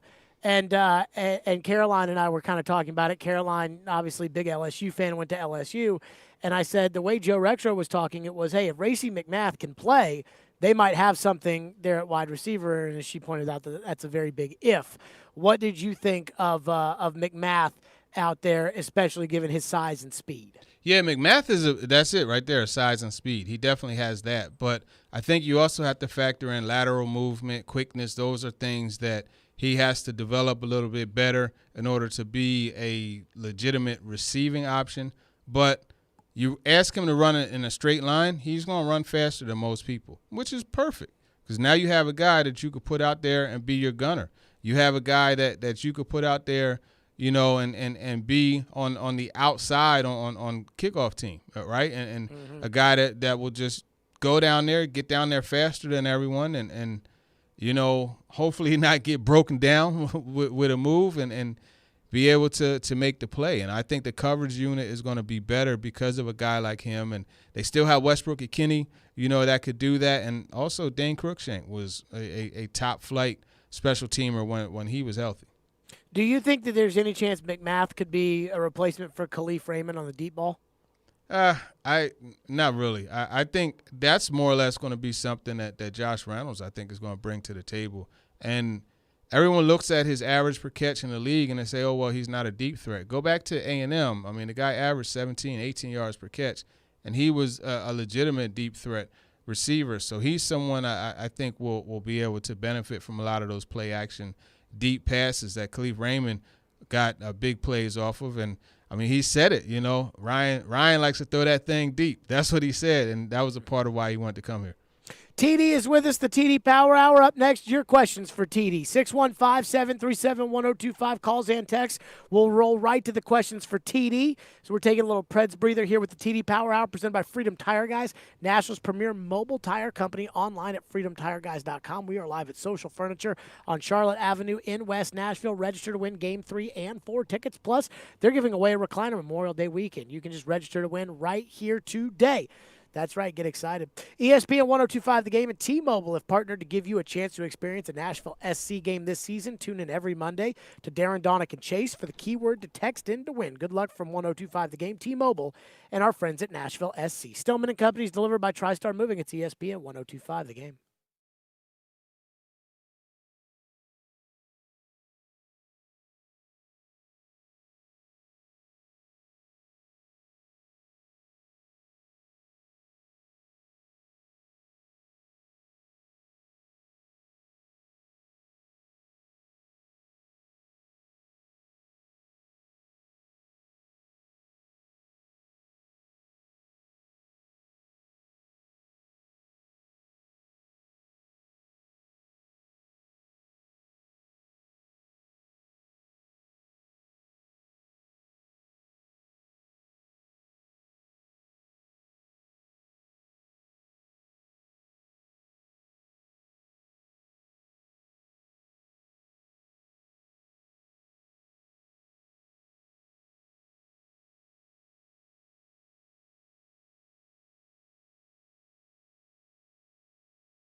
live out at Social Furniture again with your chance to win tickets to games 3 and 4. Come on by to register. Lower level tickets, Preds and Canes. Got a lot of thoughts on that. We'll get back into that in just a second. But it's the TD Power Hour.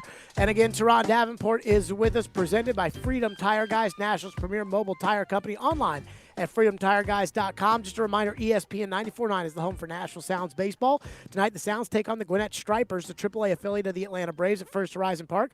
Pregame with Jeff Him begins at 6:20. First pitch at 6:35. Sounds baseball is presented by Farm Bureau Health Plan, 312 Pizza Company as well. And let me just say before we get to the questions for TD, aha to you for betting the Mets over the Braves last night, and aha to you, TD, as the Braves hit that home run last night, and I won the bet. So, even though the Braves stink this year, it's at least worth something. They played 3 games. How many games did the Mets win? I didn't see it first. You just happened to miss them? It's hockey players. It's very busy over here. Very busy over here. With a broken down roster. Dude, the Mets are a lot better than the Braves. That I can tell you all. But it's time for the people and TD. Our phone lines are driven by WilsonCountyHyundai.com. Caroline Fenton is on the text line. What do we have for Turron? Alex asked TD, do you think Julio has a year or 2 left of 1,000-yard seasons? I think he has one. I mean, you look, he had 771 or something like that last year, and that offense was kind of all over the place. So I think he has one. But the thing is, and it's something that Rob Moore actually talked about when I asked him about having the possibility of having 2 1,000-yard receivers when Corey Davis was closing in on it. And he said that the receivers that we have and what their process is in the receiving room is to have pride in getting 1,000 yards off of 50 to 60 catches. Now, can Julio Jones do that is the question. I don't know. But I believe that he could, maybe not for the Titans, but for another team, have 1,000 yards. Can I just say for the record on the Julio front, I would really, truly like to see what happens if Arthur Smith and, with him as coach, if Julio stays healthy, Calvin Ridley, Kyle Pitts, Matt Ryan, I'd like to see what Arthur does with those guys. I know a lot of people think that Matt Ryan's washed up and done, and maybe he is. But I'd like to see a season with Arthur calling the plays with Matt Ryan. Yeah, I think that would be really good, especially those play-action, dagger-type combinations that they do. I think that would be awesome, getting Julio Jones across the middle, and you have Calvin Ridley running that post over top. I think they would do some things. Another texter asked, if you think the Packers can work out a way to get Julio Jones, would Aaron Rodgers be happy? You know what? I don't think Aaron Rodgers will ever be happy. He's just one of those people that just seems to love being upset, and that's just my belief with him. But that being said, he's one of my favorite quarterbacks ever, so I'm not taking a shot at him. But I think that would be good for them.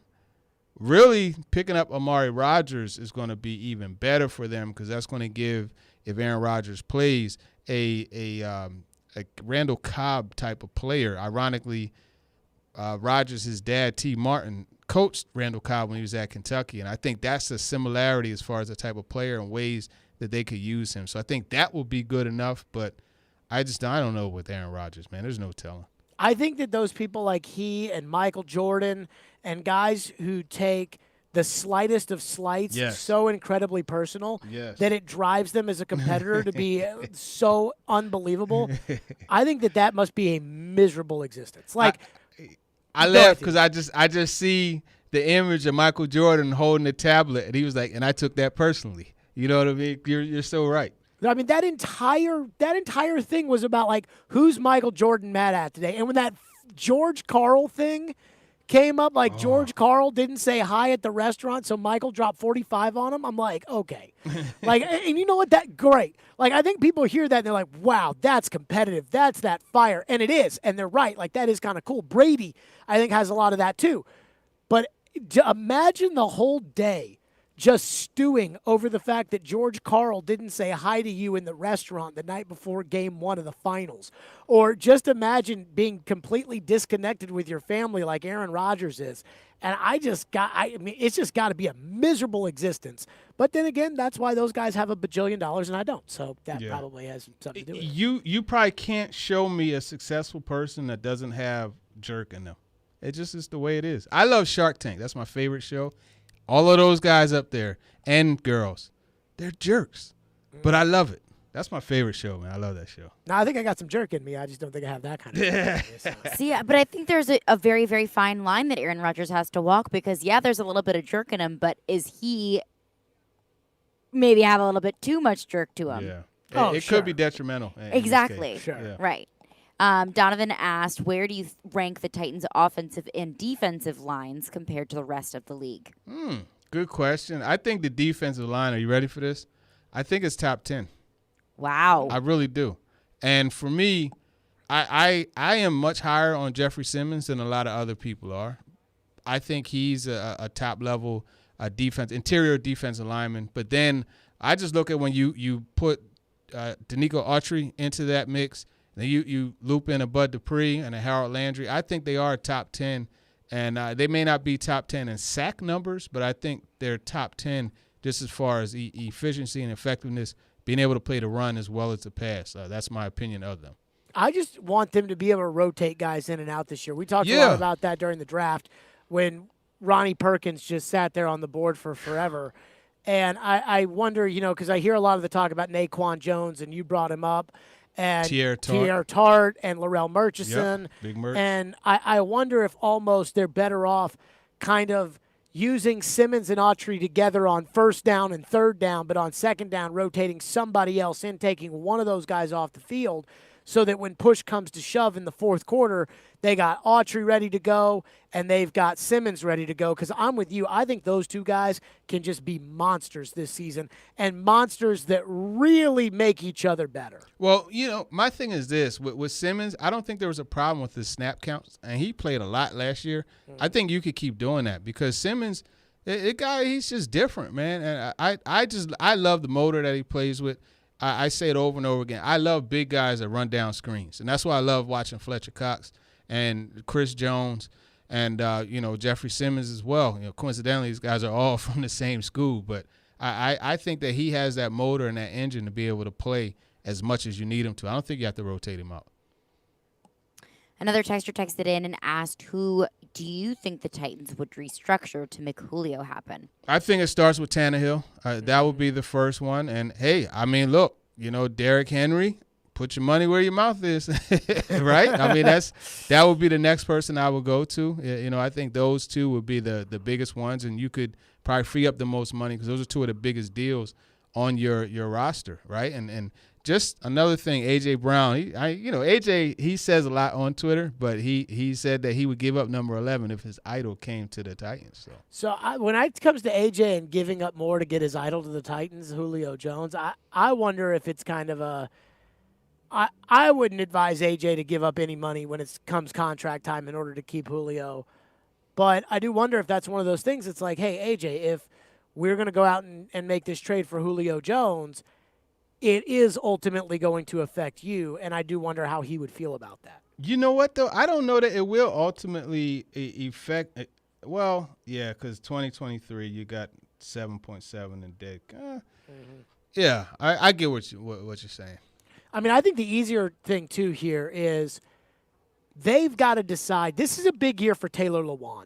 And nobody really talks about this much, but there is almost no dead cap money associated with Taylor Lewan after this year. I like Taylor Lewan, and I think they like Taylor Lewan, but he's missed half the games over the last 2 seasons. Again, 2 freakish reasons. A torn ACL, which has never stopped them from drafting or signing anybody, and the PED suspension. But I do wonder, if there's something that happens to Lewan this year, is that then reason for them to not want to redo his deal to almost lock in 22 because they need to see Taylor make it through a full season this year? I get what you're saying. It's just that guy is just so good, man. And he's so, I guess I'll say it, tailor-made for what they do and on their zone blocking scheme. I mean, that's really the thing with him. There's the trade-off. Okay, yeah, you know what? You had the PED. Will that happen again? Not likely. The injury, that's something that could happen again. But sure. I think they're going to be more willing to take their risk with him because you have that guy on the left side. You know that left side, Saffold and Lewan, when those guys are out there, I mean, that left side is in really, really good shape. Actually, from the center to the left side, Ben Jones, right? And the right side is coming along too, because we know Nate Davis is a budding All-Pro.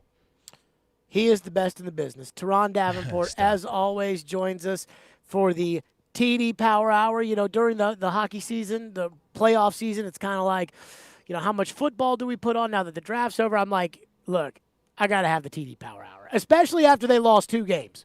You know, that once they lost the second game, I was like, we've got to have the TD Power Hour. TD, I don't know how wound you heard that I was in the first hour, but I would definitely enjoyed this hour a lot more, if that makes any sense. Power hour is better than power play. That's hey, listen, Caroline, you stole. That's what I was going to say, man. They got to get this power play going. It was so bad last night that my 12-year-old convinced me to download Roblox, and I played Roblox that whole game. You know, that's crazy.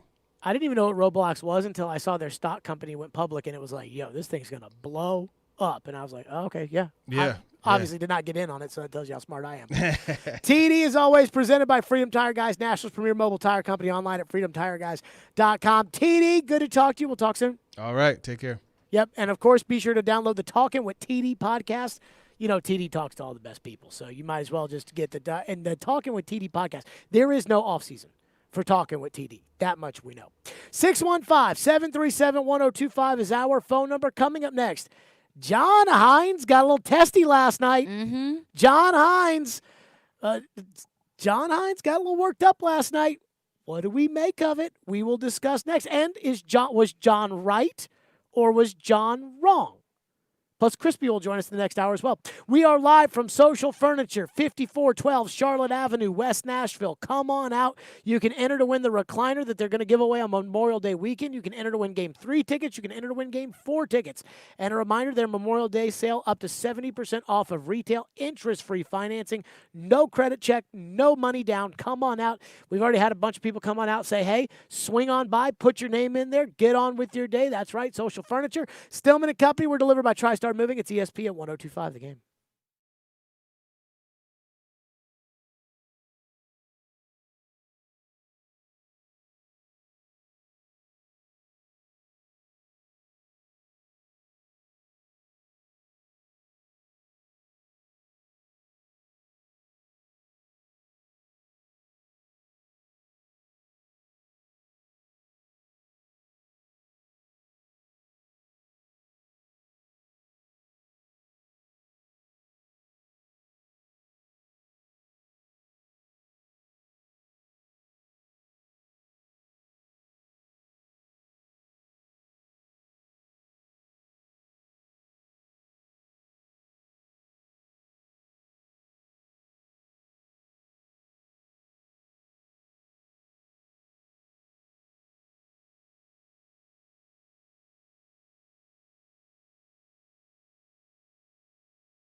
Stillman Company is delivered by TriStar Moving. Terry Crisp in less than 30 minutes. That's right. Going to join us. We'll get Crispy's thoughts on game number 4 or game number 2. We are live out here at Social Furniture, West Nashville, Charlotte Avenue. Come on out and register to win a pair of tickets to game 3 and a pair of tickets to game 4. Caroline Fenton is here.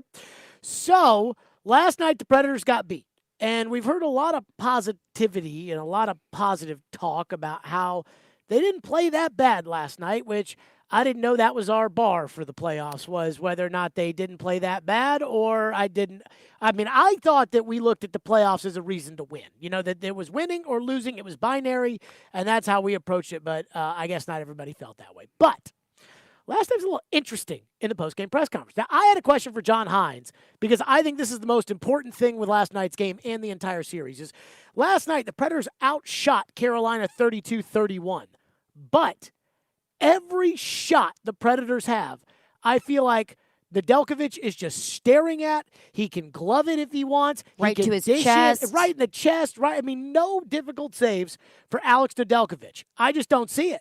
And so to me, yeah, they're getting opportunities, but they're not getting good opportunities. And I asked John Hines about that after the game last night, knowing that, hey, they just lost the game. The coach isn't going to want to talk about this, but I figured it'd be something we were going to talk about. So I asked John Hines about it after the game. Here's what Coach Hines said. Yeah, John, why is it when you guys get into their end, it seems like maybe you have 1 or 2 looks at it and they're not really high quality chances. When they get in your end, they almost set up shop and get a lot of high-quality chances. What's kind of the difference between you guys finding those high-quality shot attempts in games 3 and later on in the series? Yeah, you know, I think there's a little bit more to it. I'm sure we'll have media, you know, tomorrow or the day of the game, probably give you a more, you know, substantive answer. I would say right now, you know, they're a heavy pressure kill, and you know they force you to be able to make plays under pressure and quick ones. And I think, you know, we're a pressure kill too, but I think they find a way to be able to release pucks and make that next play to be able to get a set or get us stopped on the pressure. And that's, you know, I think we have to do a better job getting into the zone, number one. And the second one is we've got to do a better job of making that next play to stop the pressure. And if you do that, then you're going to be a little bit more successful here. Basically, they've got to see the next pass before they make the next. And I felt like that was a good question, and I thought a good answer, right? Like, you know, I ask the question, he tells me why. Fine. And I believe this. Any coach can answer any question however they want to answer it. You cannot force an answer from a coach. You cannot look for an answer from a coach. Those are the coach's words. They're not your words. They're not. So that's what he said. Okay, fine. Don't want to frame a question. Next question, Joe Rexroad. Now, I laughed when Joe asked this question, and Caroline, I'm pulling this up on my phone just so you can see it. I literally lit up Joe when he asked that question. See, right there. I said, good question, laughing emoji. So here's Joe Rexroad's question to Coach Hines that followed my question. Take a listen. John, we talk a lot in these playoffs about goalies stealing games. Did you think that Saros played one of those games and that it was basically squandered tonight? Is that you? Is that Joe? Could you hear me? You got me? Yeah. Did you ask if our goalie stole the game or their goalie? Well, no. What I was saying was Saros's performance tonight sort of a classic, you know, goalie stealing a game in the playoffs. You know that obviously you didn't win, but it was, you know, what about the squandering of his performance? I thought our team played well. Okay, but that was it. That was the entire answer. I thought our team played well. I will say this. I probably listened to that clip about 10 times. That, Joe, is that you? That's the best part. That's Hines saying, Joe, that's a stupid question. Like he was dumbfounded that Joe would ask that question. Let me say this. I thought the substance of Joe's question, first of all, Joe clearly is writing an article, and you should always know who's asking a question. A radio host like me is going to ask you a kind of topic that we're going to debate, like the high-quality chances. I think the reason the Predators are losing is because they don't get any high-quality chances. Everything they shoot is from the perimeter, and they have no chance of scoring. Well, okay, this is what the coach said. What do we think about it? Let's take your calls. A TV guy is going to ask you a question that's like, you know, how big is tonight's game? Which is always like kind of a dumb question, right? But in TV, they get 30 seconds to talk about sports on TV. So, they're like, and tonight in sports, we've got a big one as the Rabbits take on the Buffaloes. And here's what the Rabbits coach said. Those mighty Rabbits. Today's a big game for us. We really got to go out there and play hard. All right, back to Johnny and weather. That's what they do. So Joe is very clearly trying to write an article about Saros stealing a game that he didn't steal. I understand Joe's question, but he's trying to lead Hines to give him the quote he wants for the article. And instead, the question Joe asked was not a good job of asking that question. Well, I'm not here to critique Joe's interviewing Why not? skills. We critique everybody else. If we are willing to critique them, then they should be allowed to critique us, and we should be willing to critique this kind of situation when something happens. Well, I guess my critique is more so John Hines' answer. To Joe. To the Steve Lehman one that follows. Either. Because Steve Lehman, and again, remember, TV guy. Yes. And remember that TV questions are different than writer questions, which are different than radio questions. Here's what Steve Lehman asked. What do you hang your hat on, or what do you take as a positive to get some, I guess, positive mojo going into Game 3? Regarding what?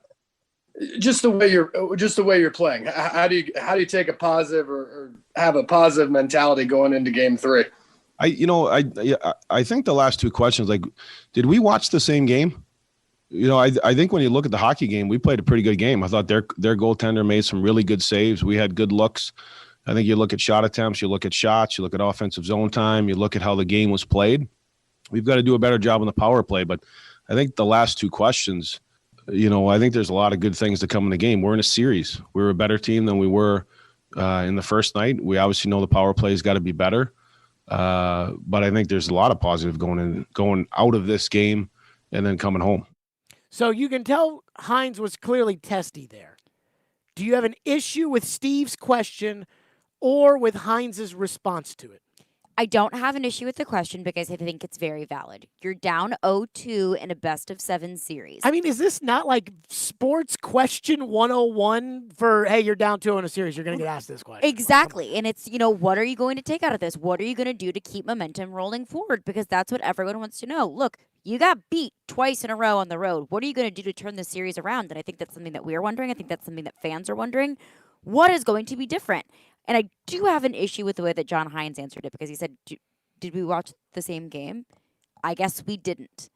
And if he wants to say that he has positives coming out of the game, and like that's what his rally cry in the locker room, that's fine. That's what his business is in the locker room. But when it comes to speaking with the media, just come up with a couple tangible things. Yeah, we're going to address the power play. We're going to get into the goal. We're going to be aggressive for 60 minutes and not have patches of 5-minute stretches during the game. Whatever it may be. Whatever he wants to say in the locker room to get his guys fired up is one thing, but he has to have a few things that he wants to change moving forward. And if he doesn't, that is what worries me moving forward. So is it the actual coaching or is it the answering of the question?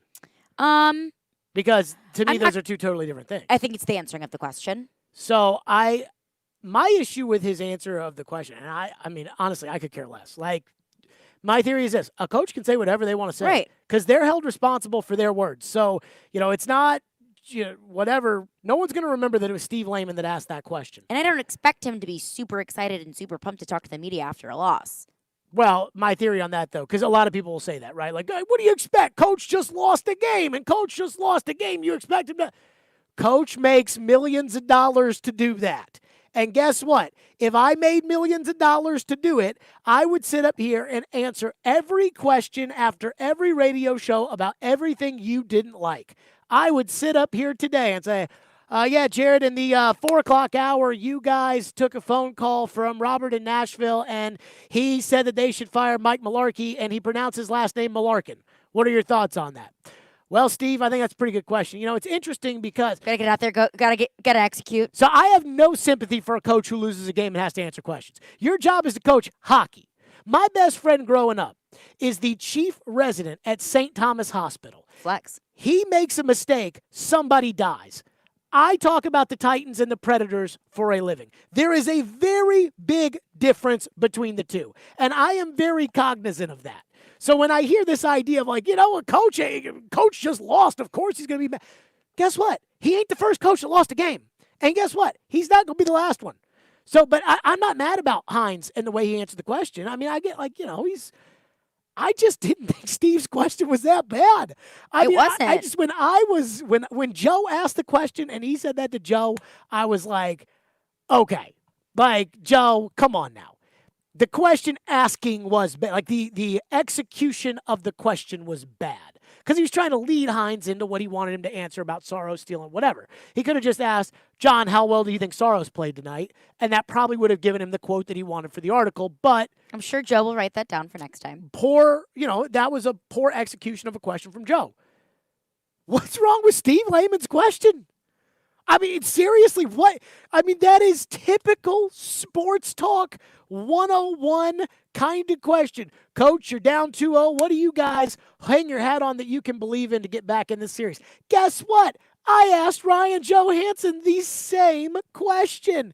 I asked John Hines the same question before the game. And Hines gave me like a 2-minute answer. I don't get why Steve's question was that bad. Now, again, Hines can answer it however he wants, but I mean, goodness gracious, like, it doesn't. Now, I know for some people, it changes the narrative that they didn't play well, because as I told you, I've heard some, hey, they didn't play so bad talk. But, I mean, what was wrong with Steve's question?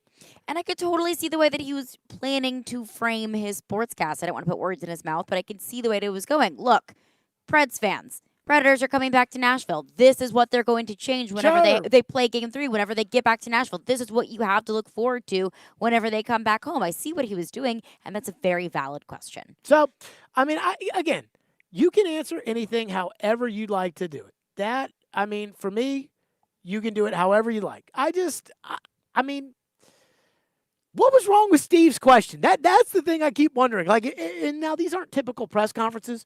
You got to raise your little hand on the app, and then they call on you, and then you got to unmute it. And I like the Zoom press conferences because that means I don't have to fly to, Calgary to go cover a game and ask a question. But if that was one of those things where you jump in, I mean, there's a part of me that's kind of like, what was so bad about Steve's question? 615-737-1025. What was so bad about it? What did you make of Hines last night after the game? And do you think that it was a deeper frustration with Hines last night than just the questions being asked? Or do you think Hines is onto something that maybe they didn't play so poorly? 615-737-1025 is our phone number. Ian's back in our wholesaling studio, powered by RumbleOn.com. We are live at Social Furniture in West Nashville, where, again, you can register to win some tickets for Game 3 and 4. Just stop on by. Just register right there, and you are in. And by the way, Crispy's going to be on. I do have one little bone to pick with Crispy. We'll go over that next, and we'll also talk about the power play a little bit. Stillman Company, it's ESPN 1025 The Game. We're streaming in the Game Nashville app.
And the Hurricanes take a 2-0 lead over the Nashville Predators with tonight's 3-0 victory over Nashville.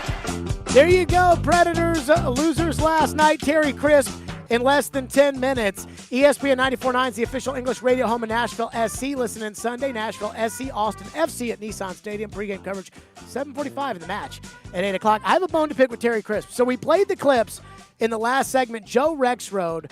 Ian, if you could get us Joe's question again, because, again, and I love Joe. And, Joe would be the first. If I asked this terrible of a question, Joe would be the first to lay into me. But when I say terrible, I'm talking about the execution of the question, not the content of what he was asking. The essence of the question was fair. Yes, this was what Joe Rexrode asked yesterday. John, we talk a lot in these playoffs about goalies stealing games. Did you think that Saros played one of those games and that it was basically squandered tonight? Is that you? Is that Joe? Could you hear me? You got me? Yeah. Did you ask if our goalie stole the game or their goalie? Well, no, what I was saying was Saros's performance tonight sort of a classic, goalie stealing a game in the playoffs, that obviously you didn't win, but it was, what about the squandering of his performance? I thought our team played well. Joe, is that you? Ear, Joe. Was that you, Joe? Was that you, Joe? That is. You know what? I gotta give Hines credit because that's pretty funny. Here's what Lindsay and Crispy said last night on the Bally Sports broadcast. Crispy's gonna join us a little bit. Steve Lehman asked a generic question, and here's what they said on the TV broadcast, the local TV broadcast after the Hines press conference. Well, Crispy, I'm not particularly sure how to pay that off. No, I gotta stand with the coach though. I have to stand on coach's side. I agree with him. I think the team played a good game, and I don't know what else to say other than I thought it was interesting the way that coach addressed those questions. What about you? Lindsay, I'm chuckling because I coached for 22 years. I was going to say, you've been in that hot seat. And I've sat on that podium and had more stupid, ridiculous questions asked of me. And you got to sit there with a straight face and answer them and try to hold your cool. Right. Try to bite your tongue and try to answer them because that's the game. That's the way it's played. And Coach Hines did a great job of it. No, he didn't. We're talking about it at 4 o'clock in the afternoon, the day after the game. He obviously did not do a great job of it.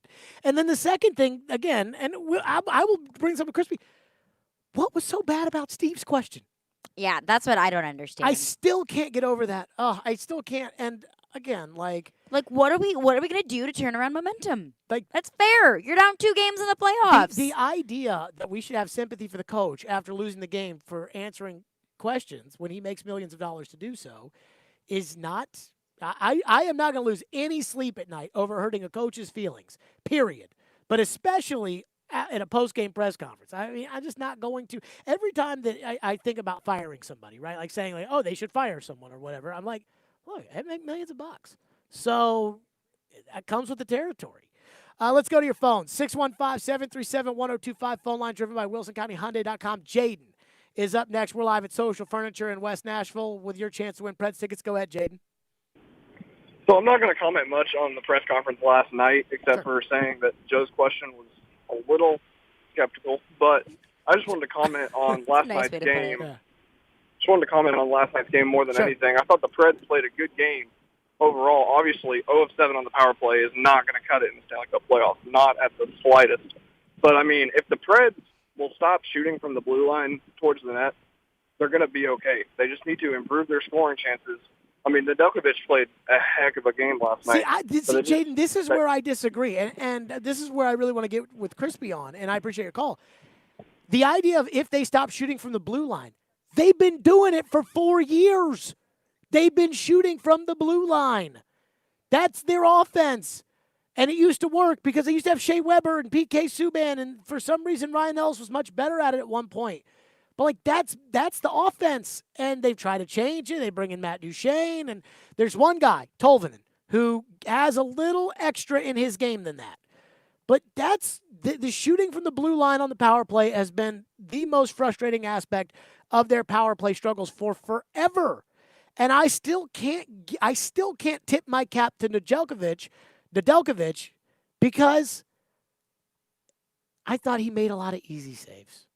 I didn't think there were any real difficult saves that he had to make compared to Juice, who I thought Saros had to make about 10 great saves last night. And so the quality of what they were doing, I just didn't vibe with that. He had a few good snags, but I'm not going to give him the credit of, he stole the game. No. I don't think that he did that. And to Joe's point, I think that UC Saros did have the potential to steal that game. But if it was 3-0 at the end of one, and it ended up being like a 5-0 game, 4-0 game, would all the happy talk about, hey, they played well? Would that exist? And that, to me, is how Saros stole that game. Right. Because people are trying to argue that it was a good game. It was 1-0. It was essentially a 1-0 game. Yeah. Because he made it a 1-0 game. Crispy will join us next. We got a lot of questions. Terry Crisp, as always, going to join us on the program. And we do love Crispy, even if we disagree. We still love him.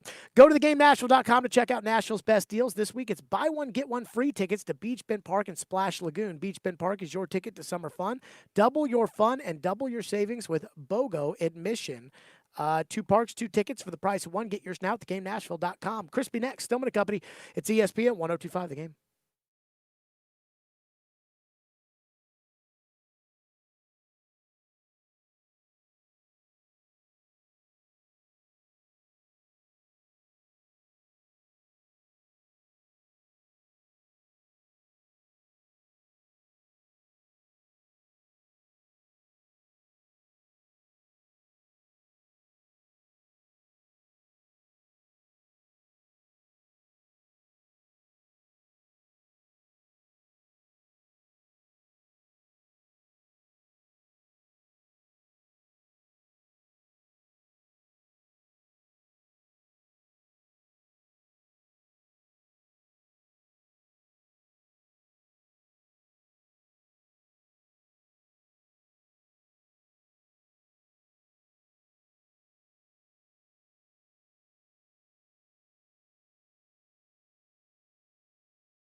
Stillman Company, we are live out here at Social Furniture. Again, West Nashville. My old stomping grounds out here in West Nashville. Social Furniture, we got your chance to win tickets to Game 3 and Game 4. Again, Social Furniture, the Memorial Day sale, which they'll have delivery the next day and set up what is available in stock. Memorial Day sale up to 70% off, interest-free finance. And again, their address is 5412 Charlotte Avenue out here in West Nashville. Terry Crisp joins us on the program. Crispy, of course, Bally Sports. Crispy, I have a bone to pick with you, but we'll get to that in a second. I do want to start with this. Am I first in line, or am I just one of many? You're well, one of many right now, given the way the series is going. You've seen a lot of hockey in your life. This is not the first 0-2 deficit in the history of the NHL that has ever been seen, and it would not be the first time a team comes back. But there are a lot of people, myself included, who look at how good Carolina is and how it feels like they've really flexed their muscle on the Predators. And I have a hard time seeing the Preds getting back in this series. So put your coaching hat on. How do they get back in the series? We got to win some games. We got to find a way to beat this. You know what? I still have faith. There's a optimism. There's a light in the tunnel. And I'm going back to the way we played them for one-goal games throughout the season when we were in them. I'm going back to the last game that we played toe-to-toe with them. If we got a few lucky breaks or whatever, and I'm calling them lucky breaks because their goaltender played unbelievable. He matched Saros blow for blow at each end of the ice, and we were right there with them. So that gives me hope and faith that if we can play that way that long with them and just stay with it, and I don't say miracles happen, but along the way in the sporting world, you and I both know. So, no, I'm still very, very interested in seeing our next game. That, to me, will tell me more of a tale than anything. So here's where I guess I disagree with maybe the narrative that, and Coach Hines talked about this in his press conference, but I didn't feel like Nedeljkovic played a great game. I thought that Saros was making unbelievable saves that he couldn't see, and it was just fantastic. Nedeljkovic, I thought he was looking at most of the saves he made. I didn't feel like the Predators, they're passing. I didn't see a lot of tape to tape where all of a sudden the puck would move quickly and then there'd be I didn't feel like they put a lot of pressure in terms of high-quality chances on Carolina, and I think a lot of that is because Carolina is just suffocating them in the offensive zone. You know what? There's a lot of that. There's a lot of truth in what you just said. I can't argue with it. I'm not going to try and fib and say, yeah, you're wrong. A lot of it is true. But again, we were there. He gives up rebounds. As you watch and see the game, we just never got to them. And that's the biggest thing. They boxed us out. They're big, they're strong. And we didn't put out the horses, or the horses didn't want to put out to get to the loose pucks, to get to the pucks. A few of the guys did. Some of them went to scrums. I mean, Benning and a few of the guys dropped the gloves. And I'm not saying that's necessary, but that's showing that they're angry, showing they're emotional, showing they're still in the game. For the most of them are. But we have to figure out how to get to the front of that net and stay there, not just hit and run a big 18-wheeler turn anymore. And having said that, we got to start to get our guns, our cannons, meaning, and here's what I'm going to tell you, Yossi, Ellis, and Ekholm on the points have got shots second to none. They can fire the puck, and they're smart enough to get it through and on net when they're on their game. If we're going to ask them, and then we are going to ask them to do that if we're going to be successful, they have to do that. We got to ask guys to go to the front of the net and stay there. And I mean, I seen guys the other night that I was a little irritated with. They'd make a pass through, and we'd be winding up for the shot. By the time we let go of the shot, he was there in front and disappeared, gone. And if we're not going to pay the price to stay in front of that net, success is going to be hard to come by. I felt like last night on the power play, Terry Crisp was with us. I felt like I went back and watched every power play, Crispy, and I felt like one thing that killed me was too many passes the Predators were trying to make did not connect. Where you watch Carolina, and it's like, I think it was, Teravainen sends it up to Hamilton, right on the tape to Aho, and Saros has no chance on that back door. And I look at the Predators, I felt like Eeli Tolvanen made a pass to Matt Duchene, which got right on the tape, and Duchene wasn't ready for it or double clutched it, and by that time, Nedeljkovic had turned over and was staring right at the puck. They pass so much better than the Predators do. I don't know how you fix that mistake in one day.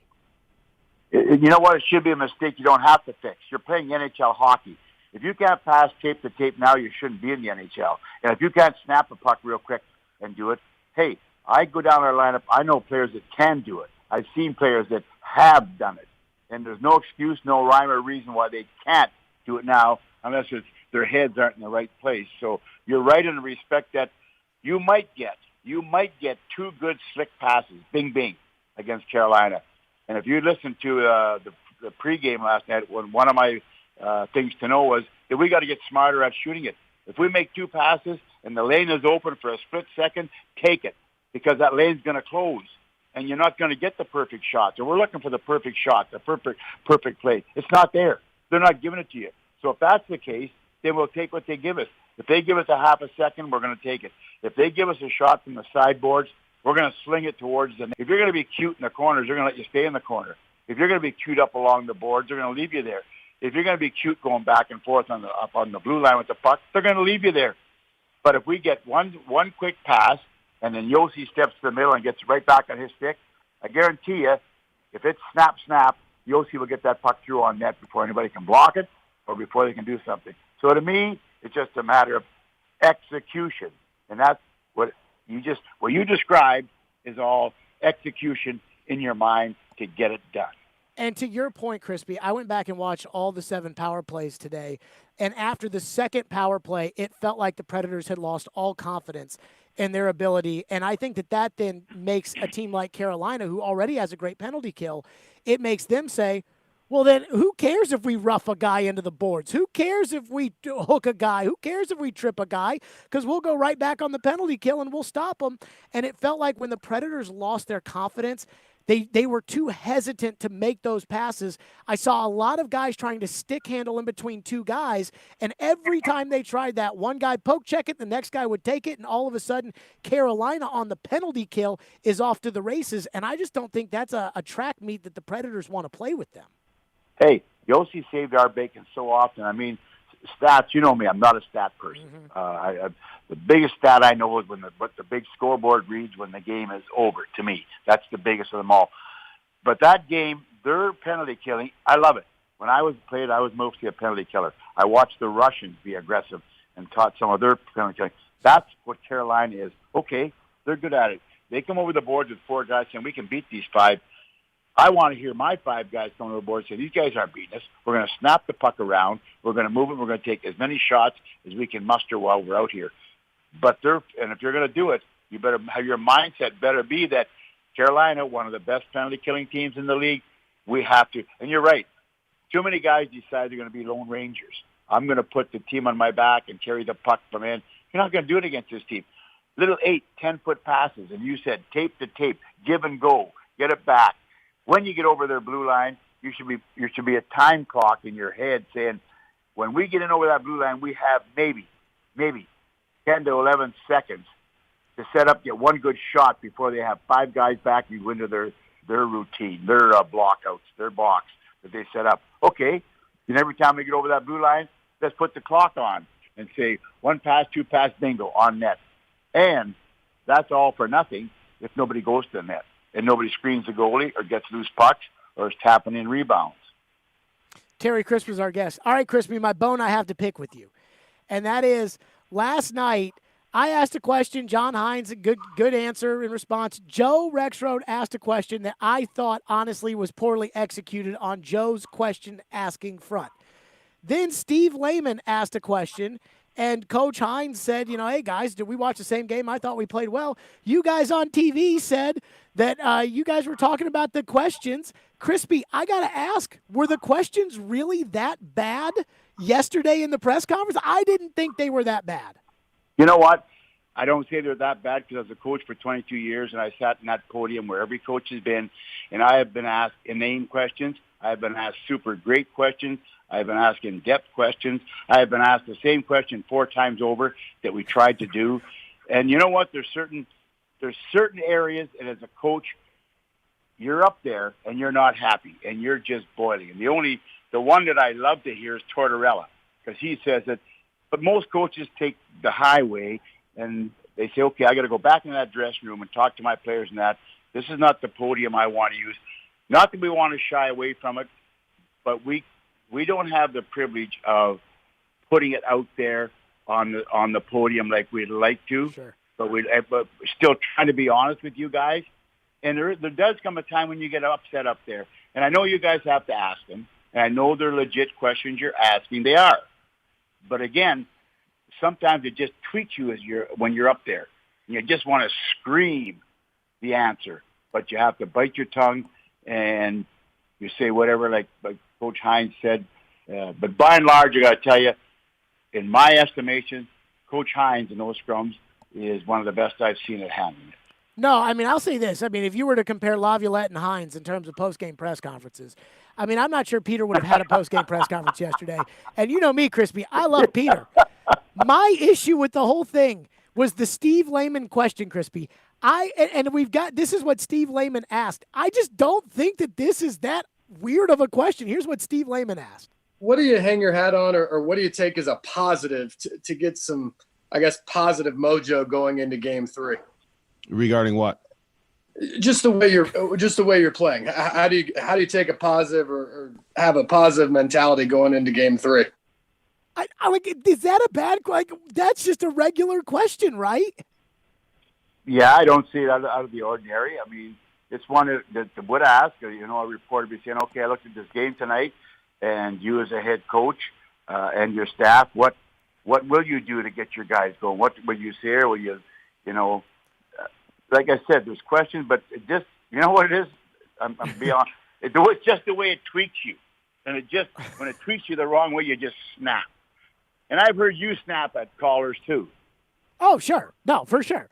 My theory, too, I'm not mad at Coach Hines. This is my thing, too, on asking questions, Crispy, and I actually want your opinion on this as a coach and as a media guy, which is a lot of times I feel like people ask questions in press conferences because they want a certain response or answer, or they want to try to, like, trap the coach or something like that. And my theory is if I have a question, you ask the question, and he is entitled to answer it however he wants to answer it, because at the end of the day, those are his words, and he's the one who has to answer for them and not me. So if John Hines wants to say whatever he wants to say, I'm with you. I mean, I just looked at it, and I was like, I just don't think those are bad questions. I mean, I think that's, that's fine. But you know what, Stiller? I understand where you're coming from. And I know, the easy way out is, you know what, guys, I have no comment on that. I really don't want to discuss that right now. At a later time, I'll do that. And it's not that we're angry with you or it's a dumb question. We're not alluding to that fact. It's just that at that given time, we want to choose our words very carefully, because once you spit them out, you can't chew them back. And those words will come back to haunt you, whether it's the next game, the next month, or 2 years down the road. I've had phrases thrown out at me that I'd said 2 years ago to a different team in a press scrum. So from that point of view, Stiller, yeah, we are guarded as to how we answer. Now, I will say this. If I wrote you a head coaching check right now, would you have any problem doing a press conference? Heck no. Are you kidding me? Exactly. See, that's why I don't have any sympathy, Crispy, for these football coaches after games that'll be like, we just lost the game. How am I supposed to? Hey, you make $4.5 million. You can answer some questions after the game. Terry Crisp, as always. Crispy, appreciate you. Take good care of yourself, and hopefully we are having some Game 5 and 6 talk next week. I love it, Stiller. Stay with us, big guy, and tell our fans out there that, hey, we need them, and we know they're going to be there. It's going to be a plaza party, a full building, and the Carolina Hurricanes fans said they're the loudest. I got my doubts, fans, got my doubts. See you at the Bridgestone. See you, Crispy. Terry Crisp joining us on the program. Let me say this, too, by the way, about those Carolina fans. 12,000 my ass.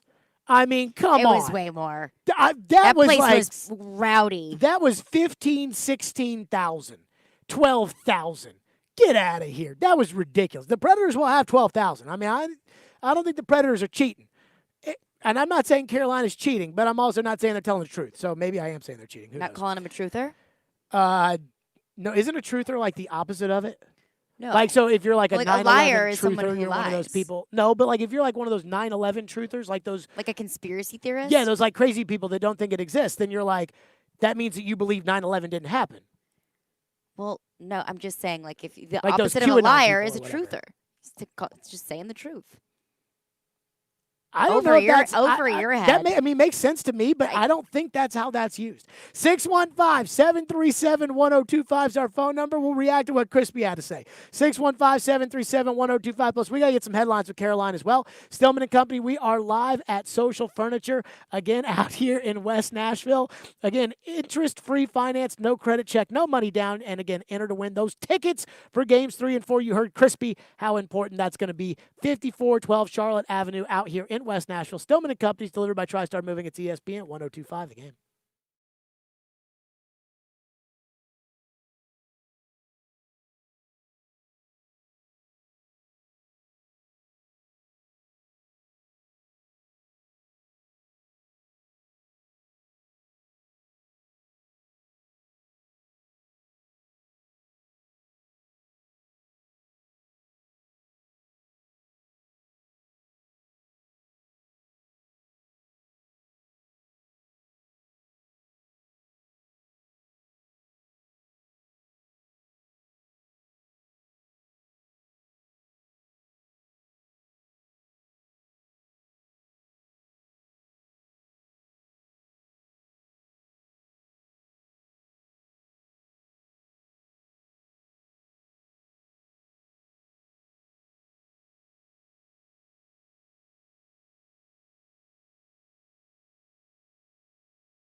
Last night when I was at home, not because I was watching the Predators power play, but I felt bad because we had headlines with Caroline and she brought in something from Good Morning Football. Well, we barely had headlines with Caroline. And that's why I felt bad. Caroline spends so much time preparing for headlines with Caroline, and then she had something about Good Morning Football, and I just lost my mind about it.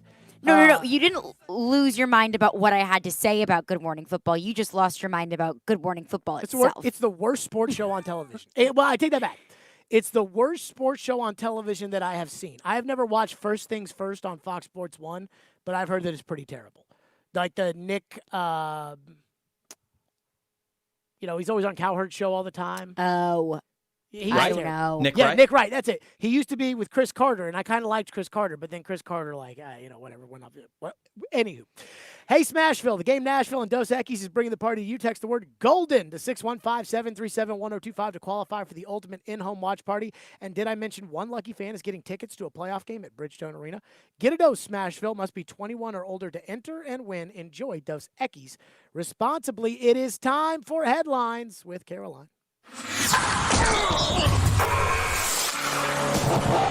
We're spanning the sports world. It's Headlines with Caroline on Stillman Company, right here on Nashville's best sports talk, ESPN 102.5 The Game and the Game Nashville app.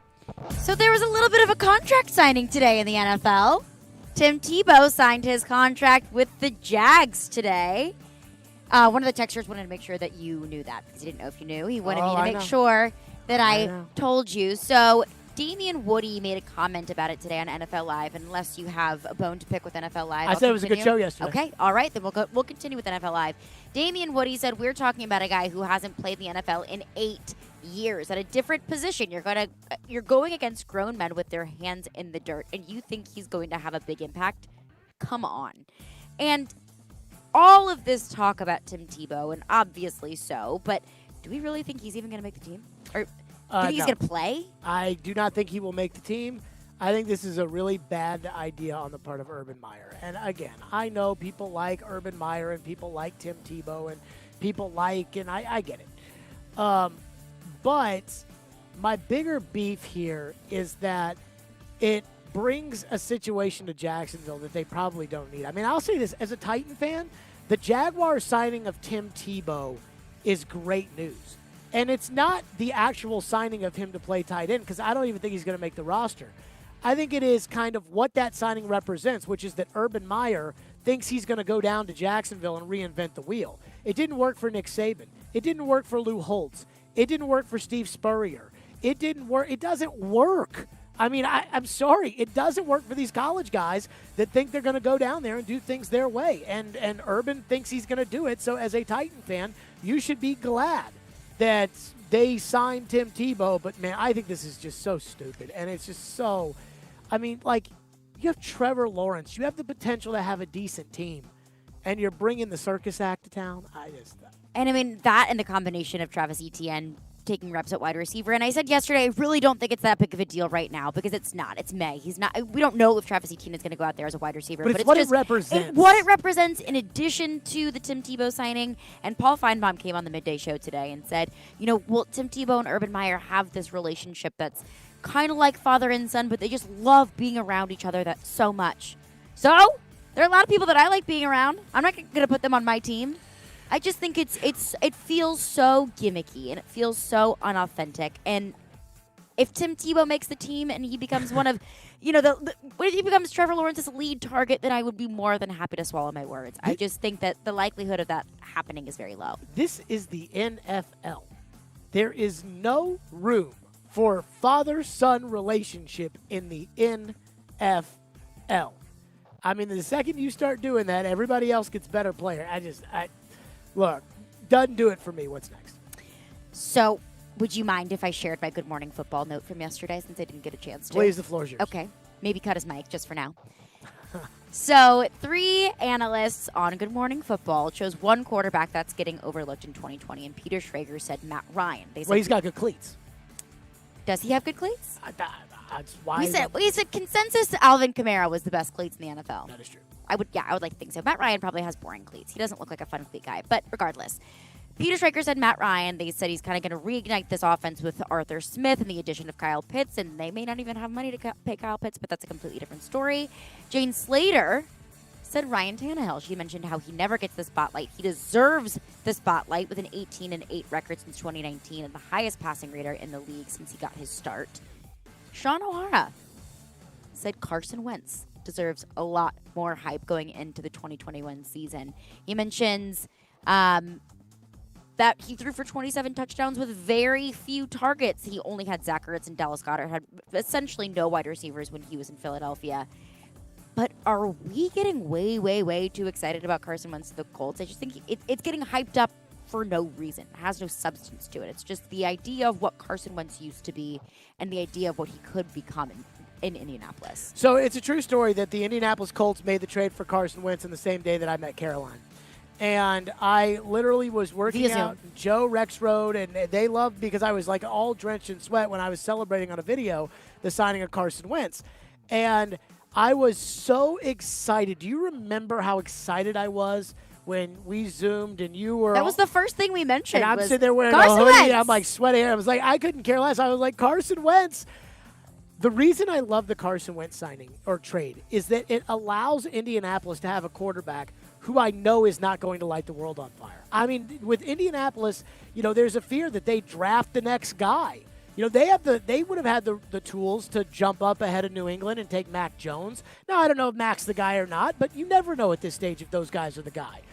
Right now, Indianapolis, if they hadn't made the move for Carson Wentz, they could have been the team that trades for Aaron Rodgers, and it would have made a lot of sense. So the fact that I knew that Indy was settling at quarterback just made me so happy. When they potentially could have just held on and maybe possibly have gotten Aaron Rodgers. Yes. Who or knows? Deshaun Watson or... Well, I don't know if they want Deshaun Watson at this point, but... Sure, but if they waited a little bit, like maybe... It could have come to fruition. Maybe the glove doesn't fit and Deshaun Watson can play football, and there you go. I mean, again, I don't think it's very likely. I'm just saying what if.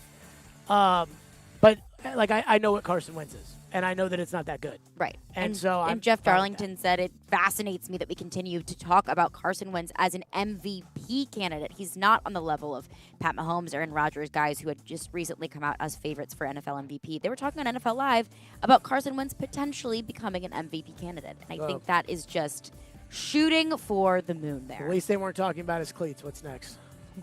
So this is kind of a sad one. Are you ready? Mm-hmm. So former Austin Peay defensive back and also Nashville native Ontarius Bryant was hoaxed by someone pretending to be Dean Pease, which is just the saddest thing. Poor kid. So an Atlanta cell number pretending to be Dean Pease texted Ontarius Bryant and said that they were interested in him coming out to rookie minicamp and trying out for a spot on the team. So he flew to Atlanta. He went to the Atlanta practice facility where he was turned away because they said, we have no idea what you are talking about. Poor thing. He flew to Atlanta. He thought he was getting his dream shot.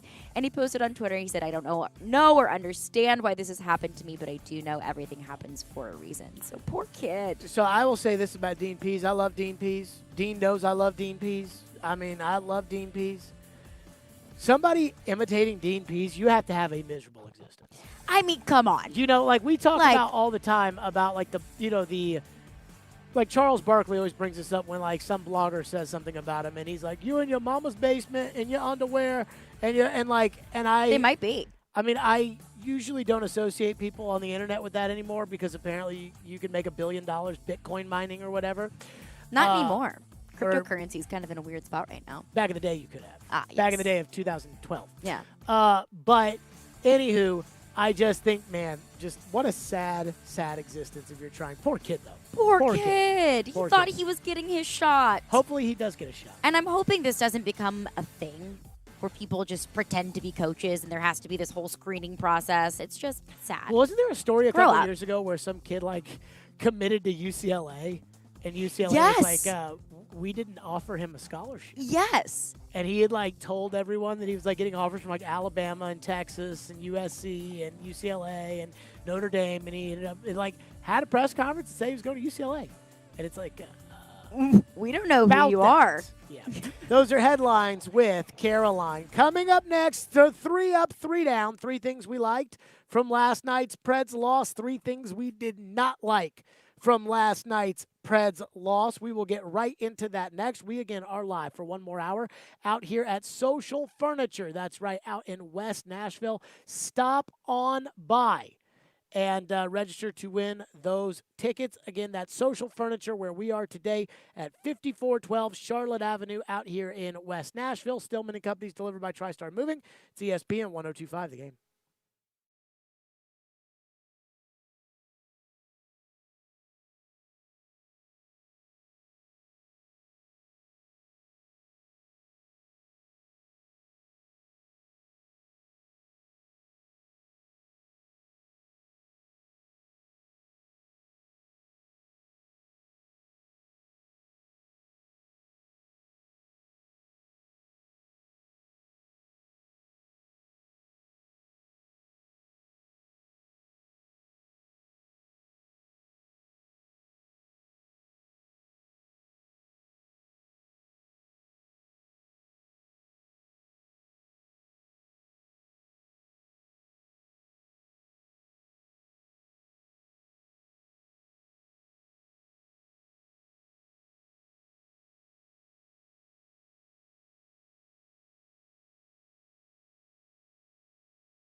Stillman Company is delivered by TriStar Moving, ESPN 1025. The game live today from Social Furniture in West Nashville. You've got less than 1 hour to get out here and register to win a pair of tickets for Game 3 and a pair of tickets for Game 4, plus their super awesome recliner that they'll be giving away Memorial Day weekend. You have until Memorial Day weekend to register for that, but you have until 6 o'clock to come out here and register to win a pair of tickets for Game number 3 and for Game number 4. So I'd say get on out here and do it. Again, their Memorial Day sale, delivery the next day, and set up with whatever is available in stock. And we have been looking at all this furniture right here. I have the perfect queen love seat that I'm going to ship right over to Caroline's house. Oh, thank you so much. I could use it. Just for you. Still decorating. Interest-free financing, no credit check, no money down. And again, come on out and register to win those Preds tickets. So last night, the Predators fell 3-0 to the Carolina Hurricanes. And if you were like us and you had the Predators plus 1.5, that second and third goal really. But the empty netter doesn't count, right? That's not how that works. Sports betting doesn't count that. That's not how that works. But it is time now for 3 Up, 3 Down. 3 things we liked from yesterday's game and 3 things we did not like. And as always, we start with the 3 things that we liked.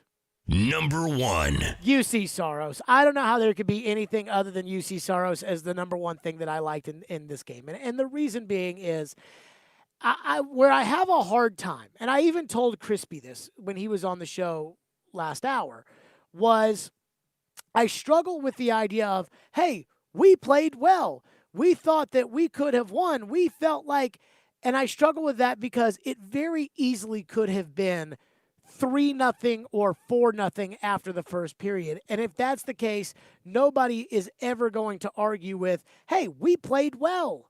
We played well. You're never going to hear that if you end up giving up those goals. There were plays on the power play that the Predators gave up. 2-on-1s, breakaways, 3-on-1s, and UC Saros just absolutely was fantastic last night. I know he let that third one kind of slip in, but the game was already over anyways. He was fantastic, and he was the number 1 reason that the Predators had a chance to tie that game at the end. I just thought Saros was fantastic last night. Without a doubt, it's too easy for me to say this, but yes, UC Saros is the number 1 thing I liked about yesterday's game. Number 2. Alex Carrier and Matt Benning. I thought both guys played really well, especially Carrier. You know, as you know, I get on Ryan Ellis a lot. And I see Ryan Ellis on that top pair, and I see Ryan Ellis get moved away. And last night, I thought Alexander Carrier won a bunch of puck battles. I think he moved the puck out of the defensive zones a lot.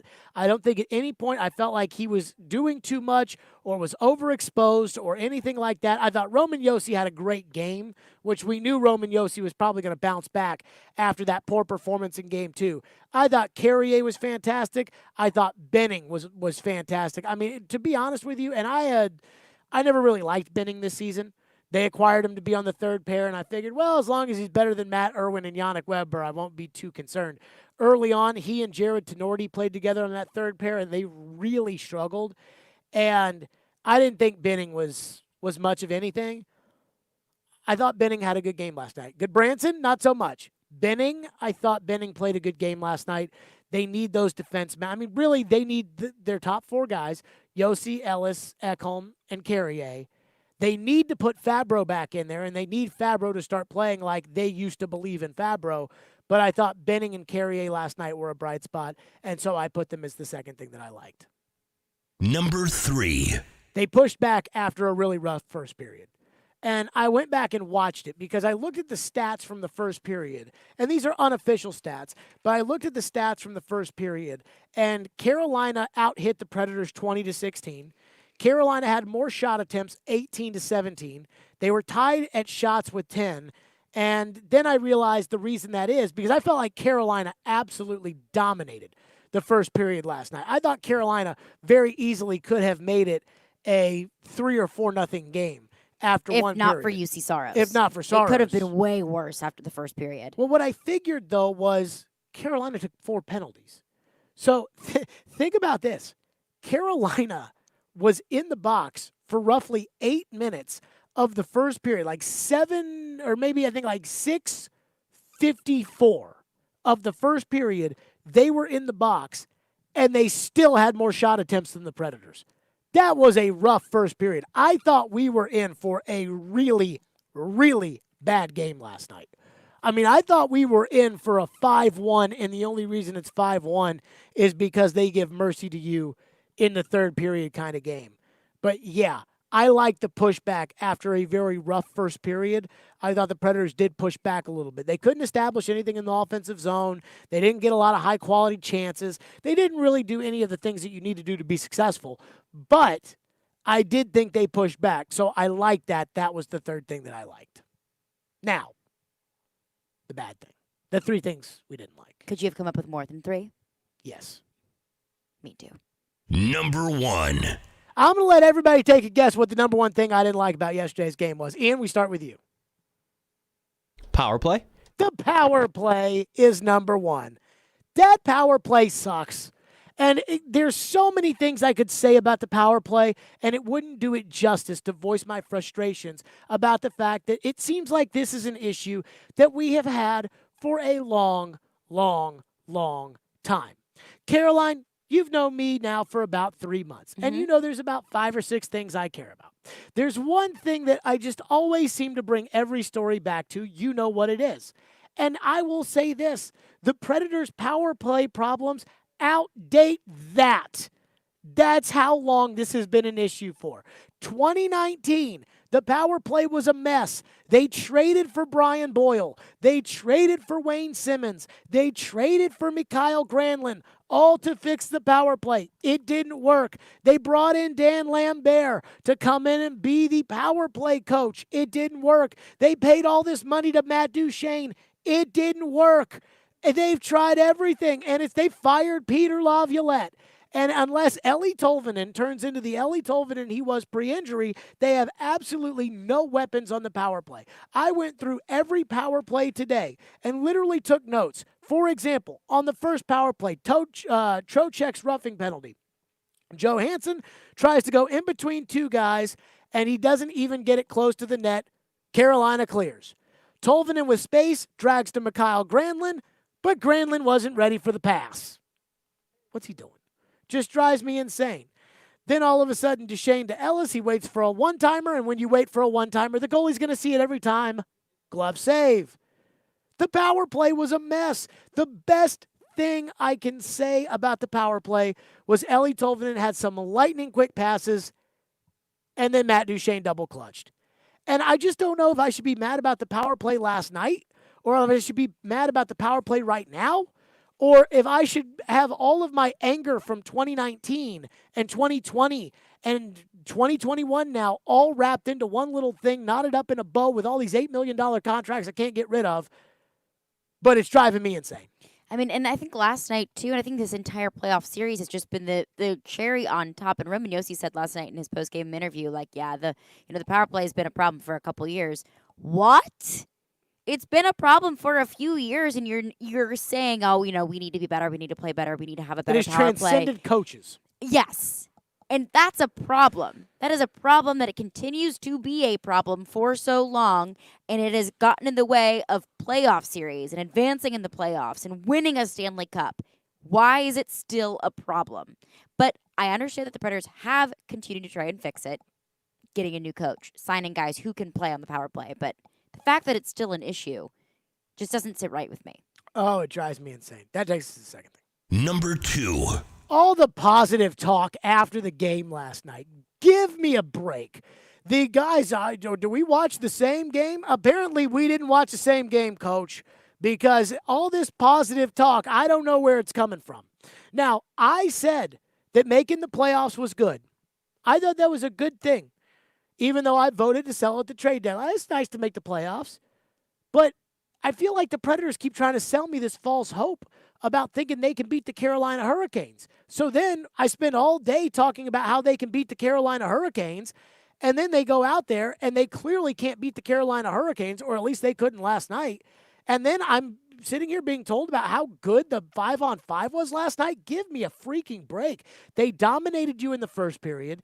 They didn't really do much in the second period. And in the third period, they packed it in and played defense, and they still embarrassed you. And I am just so tired of we played okay. This is not Little League. This is not how I approached high school baseball when we would play teams that were better than us. When we would play teams that had like guys that were going D1 or guys that were going to get drafted, all I cared about was whether or not I got a hit. Because I knew we weren't going to beat that team. So, all right, let's see how I do facing Mike Minor. Let's see how I do facing Sonny Gray. Let's see how I do facing Richie Good. Now, by the way, I didn't do very good against the other guys. But, let's see how I do there. But, I mean, again, just all the positive. I thought they played pretty well. Well, okay, you go sit in the corner and let me get you a 4th place Central Division Little League trophy that you can hang up there. Because, again, this is big boy sports. This is the NHL. There is not a trophy for coming in 4th place in your division. And there is no you tried hard medals that they hand out. Not in pro sports. I'm sorry. Win or get out. So all the positivity talk, it just drove me nuts last night. Number 3. Arvidsson. Arvidsson is awful right now. And it drives me crazy because I can't tell if Arvidsson is still hurt from whatever injury he had. I can't tell if Arvidsson is just used up and all the tread is off the tires and there's too many miles on that engine and Arvidsson is giving it all he could for 5 years and he's just done. And I can't tell if he's just too small in the playoffs, which has always been kind of a question mark about Arvidsson, if he's too small just to play in the playoffs, especially against a team this big. But he freaking stinks right now. And he's getting serious ice time. And he is a liability, both offensively and defensively. For example, after Pesci got called for holding in the second period on one of those power plays, the Predators trying to get the puck in the zone, not sure if they can. Arvidsson takes a one-timer with a guy standing right in front of him. It's one thing to have a shot blocked. You're firing it towards the net. Guy gives up his body. Shot's blocked. It's another thing just to shoot it right in front of the guy in front of you because God forbid if you don't shoot it. So Arvidsson shoots it into Teravainen, who blocks it, takes it with him. Arvidsson trips him, and he still keeps going. And now, all of a sudden, the Carolina Hurricanes have a 3-on-1. Arvidsson is a no-factor offensively. He is a no-factor in his own end. He cannot carry the puck through the neutral zone. He's nothing on the power play. This Victor Arvidsson hustle guy that everybody fell in love with and could score 30 goals a season does not exist anymore, or at least not in the playoffs with these guys, because Arvidsson was awful last night. And I just, Tolvanen's probably going to get benched for not being great last night, but nothing will happen to Arvidsson. They'll keep running Arvidsson out there. Well, that's what I was going to say. I was thinking the thing that will make me so angry in Game 3 is if Tolvanen is benched for not having a great game and Arvidsson is in the lineup. That would make me so frustrated because you gave the kid one opportunity and he didn't excel and now you take him right out. Well, it's so Joe Rexrode and I kind of got into this on Twitter yesterday before the game, which is, and this is not the exact same, but like Dante Fabro. So if I'm Dante Fabro and I look at the lineup and I see Eric Goodbranson's in the lineup and I'm not, I'd be furious. Oh, of course. Because I think I'm better than him. And I guarantee you, without knowing anything, I guarantee you Fabro thinks he's better than Goodbranson because he is. And so I'd be really mad about that. And Joe Rexrode was like, oh, can't you understand? He needs to get better. He needs to. There's one thing about getting better. It's another thing of getting better than Eric Goodbranson, which he already is. And I just wonder if these lineup decisions are going to affect the Predators long term. But that's not my business. That's theirs. Arvidsson, though, boy, he stunk last night. Stunk. 615-737-1025 is our phone number. 615-737-1025. Coming up next, Ryan Johansson had an interesting take yesterday after the game. A question that John Hines doesn't really want to answer. Ryan Johansson did. And I do think the players believe what he said. That's next. Stillman Company. We're live from the wholesaling studio powered by RumbleOn.com at Social Furniture out here in West Nashville, Charlotte Avenue. Come on out. And again, you have less than an hour, now almost 40 minutes to register for those Preds tickets for Games 3 and Game 4. So you got two chances to win. Come on out and register. Stillman Company. We're delivered by TriStar Moving right here on ESPN 1025 The Game. By the way, we are going to be giving out something later this hour as well for you to win. So be listening for your chance to do that. Speaking of winning, tune into Robbie and Rexro tomorrow morning at 9:45 for your chance to participate in Nashville SC Pick to Click. And you can win a prize pack and a pair of tickets to an upcoming Nashville SC home game brought to you by Camarena Tequila. Stillman Company. We're delivered by TriStar Moving. It's ESPN 102.5 The Game.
What do you hang your hat on, or what do you take as a positive to get some, I guess, positive mojo going into game 3?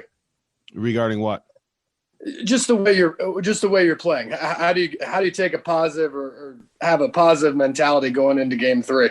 I think the last two questions, like, did we watch the same game? I think when you look at the hockey game, we played a pretty good game. I thought their goaltender made some really good saves. We had good looks. I think you look at shot attempts, you look at shots, you look at offensive zone time, you look at how the game was played. We've got to do a better job on the power play. But I think the last two questions, I think there's a lot of good things to come in the game. We're in a series. We're a better team than we were in the first night. We obviously know the power play has got to be better. But I think there's a lot of positive going out of this game and then coming home.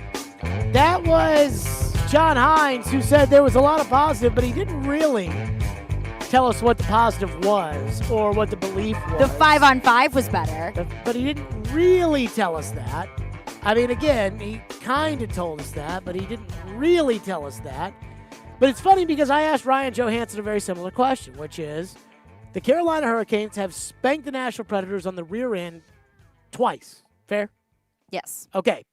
So, what can this team believe in order to get back in the series? Here's what Ryan Johansson said.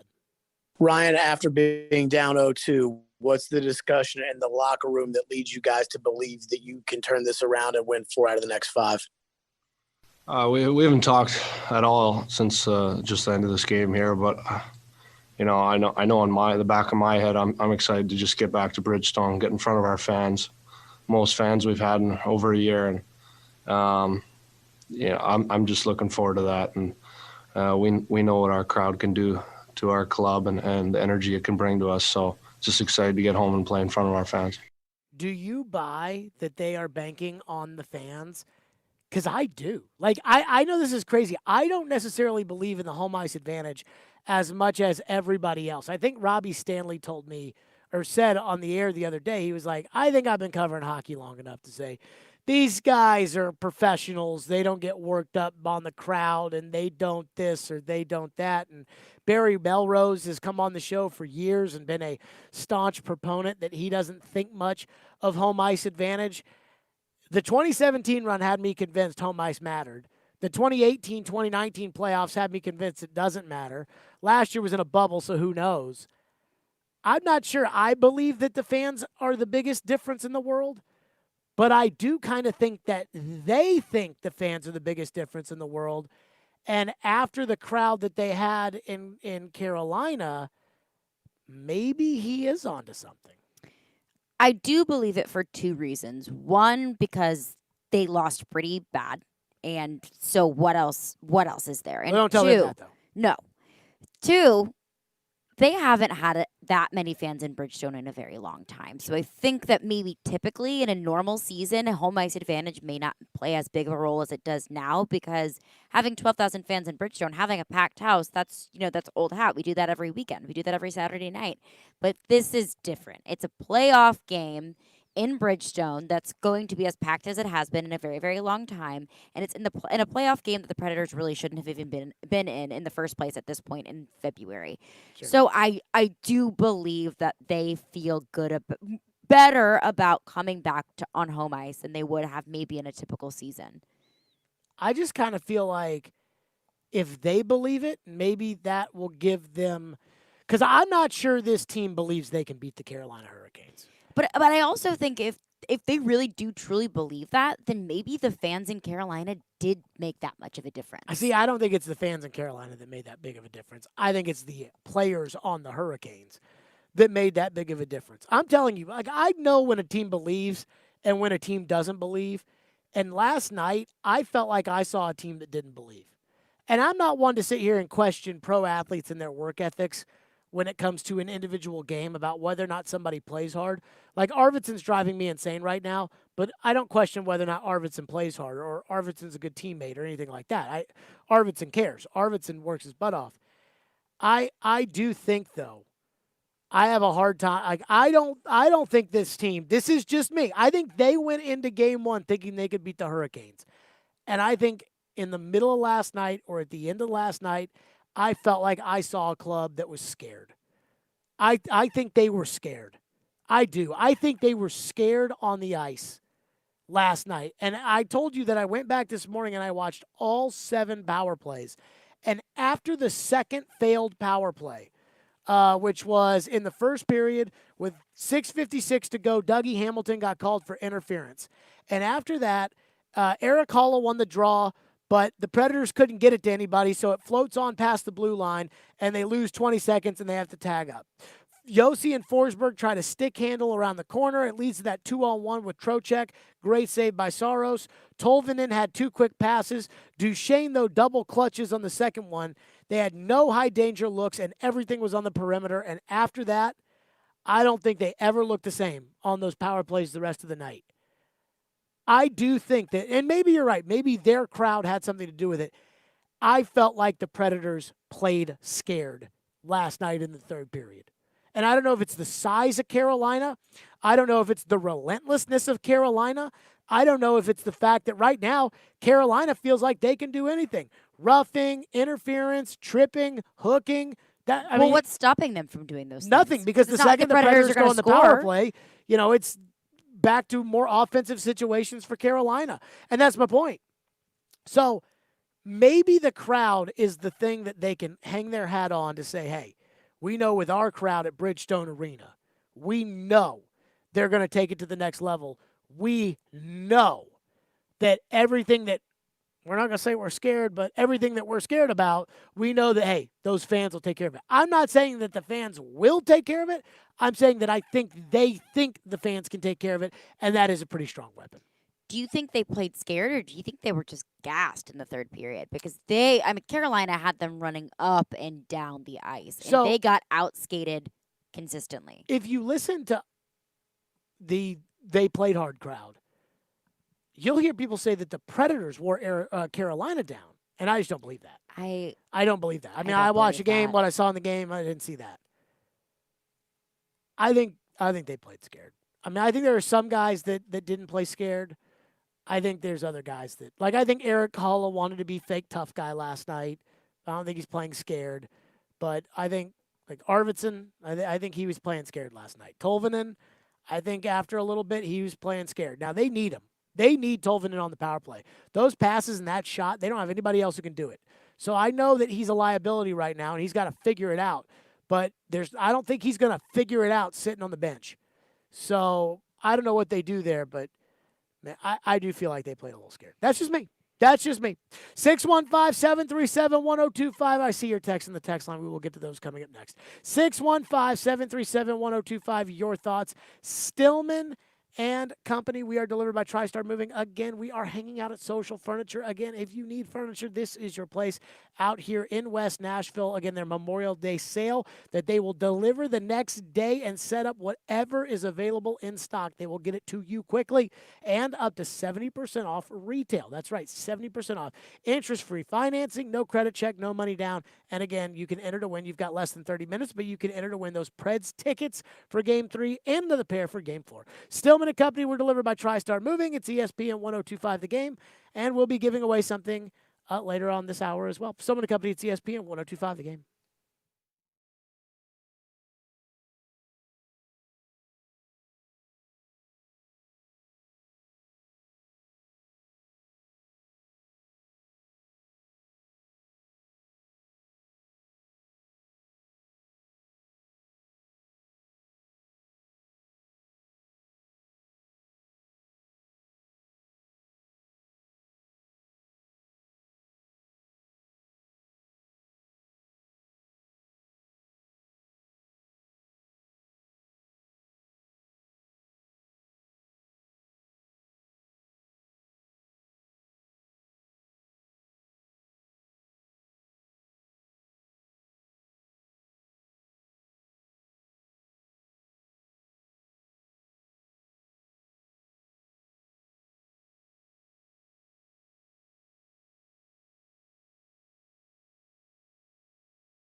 How small is the margin for error against a team like Carolina? And then I guess to piggyback off of that, Ryan just said he's looking forward to the boost you guys get getting back home in front of the fans at Bridgestone on Friday. Do you think that can help you eliminate that margin or give you a little extra boost against them?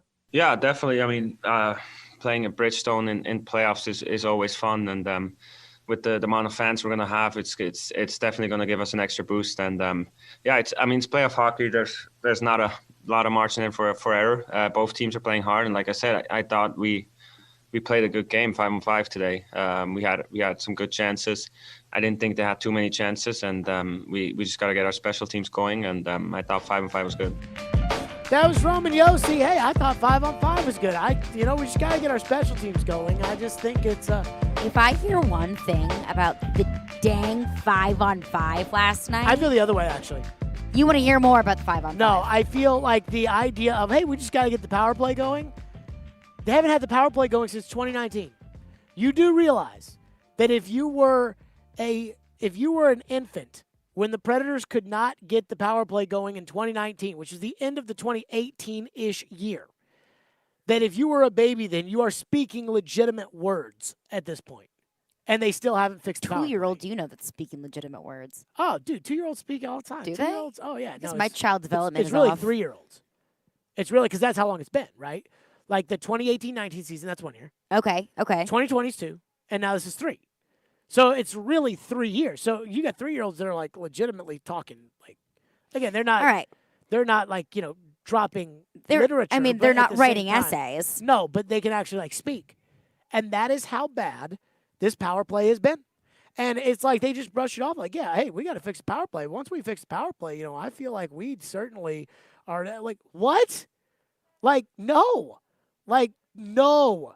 It doesn't work like that. And so I get really frustrated when I hear that. And it kind of felt like a matter-of-fact thing. Like, yeah, we need to fix the power play. Okay, then fix it. Right. Do Like it. if you had a Do leaking something faucet about for 3 it. years, and everything you tried didn't work, how would you feel? And that's how Right, I and if you continue to not do anything about it, and I'm not going to say that the Predators didn't, because they have done several things to try and fix it. It just keep trying. Try keep new trying. things. Keep They're running trying. out of things to and try. benching Ellie Tolvanen isn't going to do it. I bet they do it. What do we have? Our phone lines are driven by WilsonCountyHyundai.com. Caroline Fenton into the text line. What do we have? We had a few texters say that they are on my side with the truther comment. I also had someone tweet me and say, yeah, no, I got you. It's a thing. Okay. Continuing. One texter said, if you did a fantasy draft between Nashville and Carolina players only, how many Carolina players would you pick before you took a single Nashville player? Okay, fine. Let's do it. Let's start. You go first. Aho. Okay, I'm going to go. If you're going to go with Aho, I'm going to go with Dougie Hamilton, although I do feel uncomfortable doing that. But I'm going to go with Dougie Hamilton second. I think I'm going to go Jacob Slavin. Okay, then I'll take Teravainen. I will take UC Saros. You're going to take a goalie? Yeah. Why? Why not? Because the goalie doesn't matter that much. You're going to tell me a goalie doesn't matter that much? How much did it matter last night? How much did it matter in 2019 with Jordan Binnington and the Blues? How much did it matter the first game? I mean, true. like, the truth, like, the Blues had good players. Like, this Yeah, idea the that- Blues had good players, but if I already have Aho and Slavin. I think you can get a goalie, and this is maybe a much larger discussion. I think you can get a goalie anywhere. Okay. I mean, Cam. Well, then don't take a goalie. I'm not. Cam freaking Talbot is legitimately in a series with Marc-Andre Fleury. Cam Talbot is a backup, and Cam Talbot is outplaying Marc-Andre Fleury. Goalie is like running back in the NFL.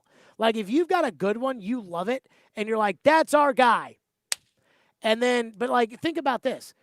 Think about all the cup winners, and think about the guys that are always raising it, like Tampa Bay. Now, Tampa Bay's got a good goalie, but when you think of Tampa Bay, you don't think about goalie first. When you think about Washington, you don't think goalie first. When you think about Pittsburgh and the Crosby I didn't and pick Malkin, a goalie first. But that's I picked a goalie third. I'm just saying, I just think goalies are overrated, and I think this is something that we've got to realize with the Predators, which is the idea of, hey, we've got the goalie. If we've got the goalie, we feel great about where we're. Okay, you can feel that way. Talking about the Predators fans, like, you can feel that way, but how many teams win the cup because of their goalie. And Jordan Bennington got red hot and was a huge asset in that Blues run for sure. And you could say the same thing about Jonathan Quick in 2012 and 14 with the LA Kings. So it does matter. But I guess for me, I mean, like you're allowing me now to take Nino Niederreiter, or you're allowing me to take Roman Josi. So, like, that's probably where those two guys are. And then there's Pesci and Svechnikov. We're at the point, once you get to about 5, you're probably getting to Roman Josi. Right. And that's probably a much bigger issue. I mean, here's the other thing, too, and I don't know what they're doing. They're giant. Yeah, like, they're when huge. You look at them next to the Predators, they're huge. Like, they are freaking huge. Somebody told me, and I don't know if this is true, they have one forward under 6 foot, and it's Trocheck. Like, and he's like 5'11". Now, again, I don't know if that's true. I'd have to go back and look it up, and I don't feel like doing it. But they are freaking huge. And Preds fans, they're so much big. They're so much faster than the Predators. You're like, if you're going to be that big, then how can you be that fast? But my goodness, they are freaking huge. And Preds fans are just begging for a 5'6" player to get out on the ice. It's Rocco Grimaldi. I have seen so many texts, so many tweets, so many things of Predators fans just begging for Rocco Grimaldi, which I think is so funny when you look at, Svechnikov and Aho out there who are mammoths. The texter followed up and said, so the follow-up to that would be UC Saros is our best player. That might speak to much bigger problems. I told you, I just don't think you win in this league with goalies. All right. I just don't, I think you can win, like he can steal a series. Yeah. Like Henrik Lundqvist could, in his prime, could steal a series. That kind of, Braden Holtby can steal a series. I think you win with high-end big boy forwards. I mean, yeah. I think that's where you win in this league. And that's exactly what Carolina has. They got him. And they have a lot of them. I mean, think about, some of the trades. They traded for Nino Niederreiter. They traded, I believe, for Trocheck. They traded for a lot of these guys, and they traded for Dougie Hamilton. And it's like, why aren't the Predators making these trades? Why are the trades the Predators making for Predators got Eric Branson, Wayne Simmons, Mikhail Granlund, Kyle Turris. You see what Brian Hartman. You see what I'm getting at. 615-737-1025. Carolines is coming up next. A good night for Carolines, by the way, last night. It was. Carolines is coming up next. I said we'll give something away, so you know what? Let's do it. I'm in a good mood. Who wants to go see Kings of Leon? Be caller 5 right now at 615-737-1025, and you'll win a pair of tickets to see the Kings of Leon at Ascend Amphitheater. That is Thursday, August 12th, 615-737-1025. Good luck to you for all of that. Hiller Plumbing, Heating, Cooling, and Electrical. They support the Predators through thick and thin. I know this because I see that Hiller logo right there on the ice, and I see it right there on the heart of the practice uniform. Hiller loves the Predators, and they also love tax credits. Tax credits for energy-efficient home systems are back this year, and when you put Energy Star certified equipment in your home, you'll earn a tax credit with the IRS. This month, Hiller Plumbing, Heating, Cooling, and Electrical is helping you keep more money in your pocket next year. Visit happyhiller.com for all of the details. As always, happy you will be, or the service is free, and I can tell you that for sure because I use Hiller myself. Hiller Plumbing, Heating, Cooling, and Electrical, proud supporters of the Preds and the Vols. Hiller, call the Happy Face Truck today.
First pitch to Acuna. Swung on to the high fly ball. Out to center field. Way back there towards the wall. Braves are a winner! Oh, that was so nice. Oh, that was so nice. Ronald Acuna Jr. home run saved me last night in Carolines. By the way, we had a lot of different games last night to get into. I've just had the worst luck the past 2 days with a Ronald Acuna walk-off and a Jason Tatum 50-point game. I picked against both of them. Well, if it makes you feel any better, we tied yesterday, both going 6-2. Did you add my Grizzlies win in there? I did. So Okay. I got the same Grizzlies win, so it didn't make much of a difference. So cancels out. But what still. screwed me, so you picked the Mets, I picked the Braves. We both picked the Lakers. I picked the Lakers minus 5.5. Ooh. They won by 3. So that one got That'll me. get ya. And I would just like to state for the record that the one that I felt good about, the one that I said, hey, before we get out of here, let's throw this one up there. We both picked the Yankees. Guy ended up pitching a no-hitter. So as of right now, we're both tied this week at 11-7. And I currently have the 1-0 lead as far as the weeks are concerned. We're doing this by each week, and I'm already up 1-0. So without further ado, unless, Ian, there's something else I need to tell the people about, it's time now for Carolines. Get in on the action. Put the money on the mahogany. What's on tap on the sports books? It's time to break it all down with Carolines. Here on Stillman Company. On ESPN. 102.5 The Game and the Game Nashville app. First of all, let me say shout out to Social Furniture for having us out here. Again, their Memorial Day sale, 70% off of retail pricing, and they can set it up next day of whatever is in stock. Special thanks. Again, Social Furniture, Memorial Day sale. They'll be giving away the recliner. You can come in and register to win. Their address, 5412 Charlotte Avenue, Carolina, the Floors. Come on down to Social Furniture. First off, we got Braves, Pirates. I'm going to take the Braves money line. Atlanta has Drew Smiley on the mound with a 5.23 ERA. He's won his past 2 starts, while Pittsburgh starter Will Crow with a 4.35 ERA has lost 3 straight games in his last 3 starts with the Pirates. The Pirates have lost 14 of the last 19 games. 12 of those losses came by multiple runs. And if I've seen anything from Atlanta in the past couple of weeks, it's that their offense is just really, really good. The bullpen sucks. Bullpen's awful. But that offense is really clutch. And as we saw last night with Ronald Acuna Jr., a really good offense can sometimes make up for a really bad bullpen. So I'm taking the Braves money line. I'm going to go Pirates money line. I think the Braves bullpen is a mess. I think Drew Smiley stinks. What's next?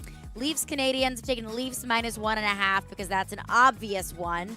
This is the first time they play in the playoffs since 1979, actually. So fun little tidbit there. Toronto 7-1-2 in their last 10, and they have beaten the Canadians in each of their meetings so far this year. Montreal finished 4th in the division. They've lost their last 5 games to end the regular season. And Montreal has Carey Price in net, and he currently has an .867 save percentage in his last 4 starts. So Carey Price traditionally is one of the best goalies in the league. So I'm going to take the Canadians plus 1.5. All right. I think it's going to be a close game. I think the Leafs probably are a little too cocky and arrogant. And don't forget, bad things happen to the Leafs in the playoffs. Canadians plus 1.5. I still think the Leafs get it done. Yeah, last time I picked the Leafs, the Senators beat them, but that's neither here nor there. We've also got Pacers, Wizards tonight. I'm taking Pacers plus Is this play-in 4. tournament? This is play-in tournament, yes. So I picked the Wizards to win. Who would they play? I don't remember who they played the other day. Boston. I picked the Wizards to beat Boston. Jason Tatum put up 50. That's neither here nor there. Bradley Beal has a hamstring issue, which we very much so saw against the Celtics on Tuesday. The Wizards have very rough rebounding. And I think that this game lies completely in Domantas Sabonis with the Indiana Pacers. He had 14 points, 21 rebounds, and 9 assists against Charlotte in their last play-in game. The Wizards have won all 3 of their meetings in the regular season, but with the injuries that the Wizards have, and with Russell Westbrook just not being good in the playoffs. Oh, who told you that? His stats. I think I told you that the other day when I picked against him. You did, but also his stats. And you didn't listen. You didn't listen. The Wizards had 100 points against the Celtics, and that was the lowest point total that they had since April 3rd against Dallas. So that's also what told me that Russell Westbrook just isn't very good in the playoffs. I'm on the Wizards' money line. I think that the Pacers stink. Okay. To me, it's pretty simple. One I'm going to throw out there, I'm going to go with the Blue Jays' money line. This game, I believe, is being played in Dunedin, Florida, although it may be played in Buffalo. I don't know where the Blue Jays are playing. I don't know this time of The year. Red Sox are red hot, but the Blue Jays are freaking good. Steven Matz, a lefty, going out on the mound versus Nick Pivetta. Again, 5-0 versus 5-2. I'm going to go with the Blue Jays money line. The Blue Jays are minus 125. Give me the Jays tonight at home against the Sox. Give me the Sox money line. And that will do it. Everybody else, money line with Chase McCabe and Ryan Porth is next. We'll see you tomorrow live from Pete and Terry's at Bridgestone Arena ahead of Game 3. We'll see you at 2.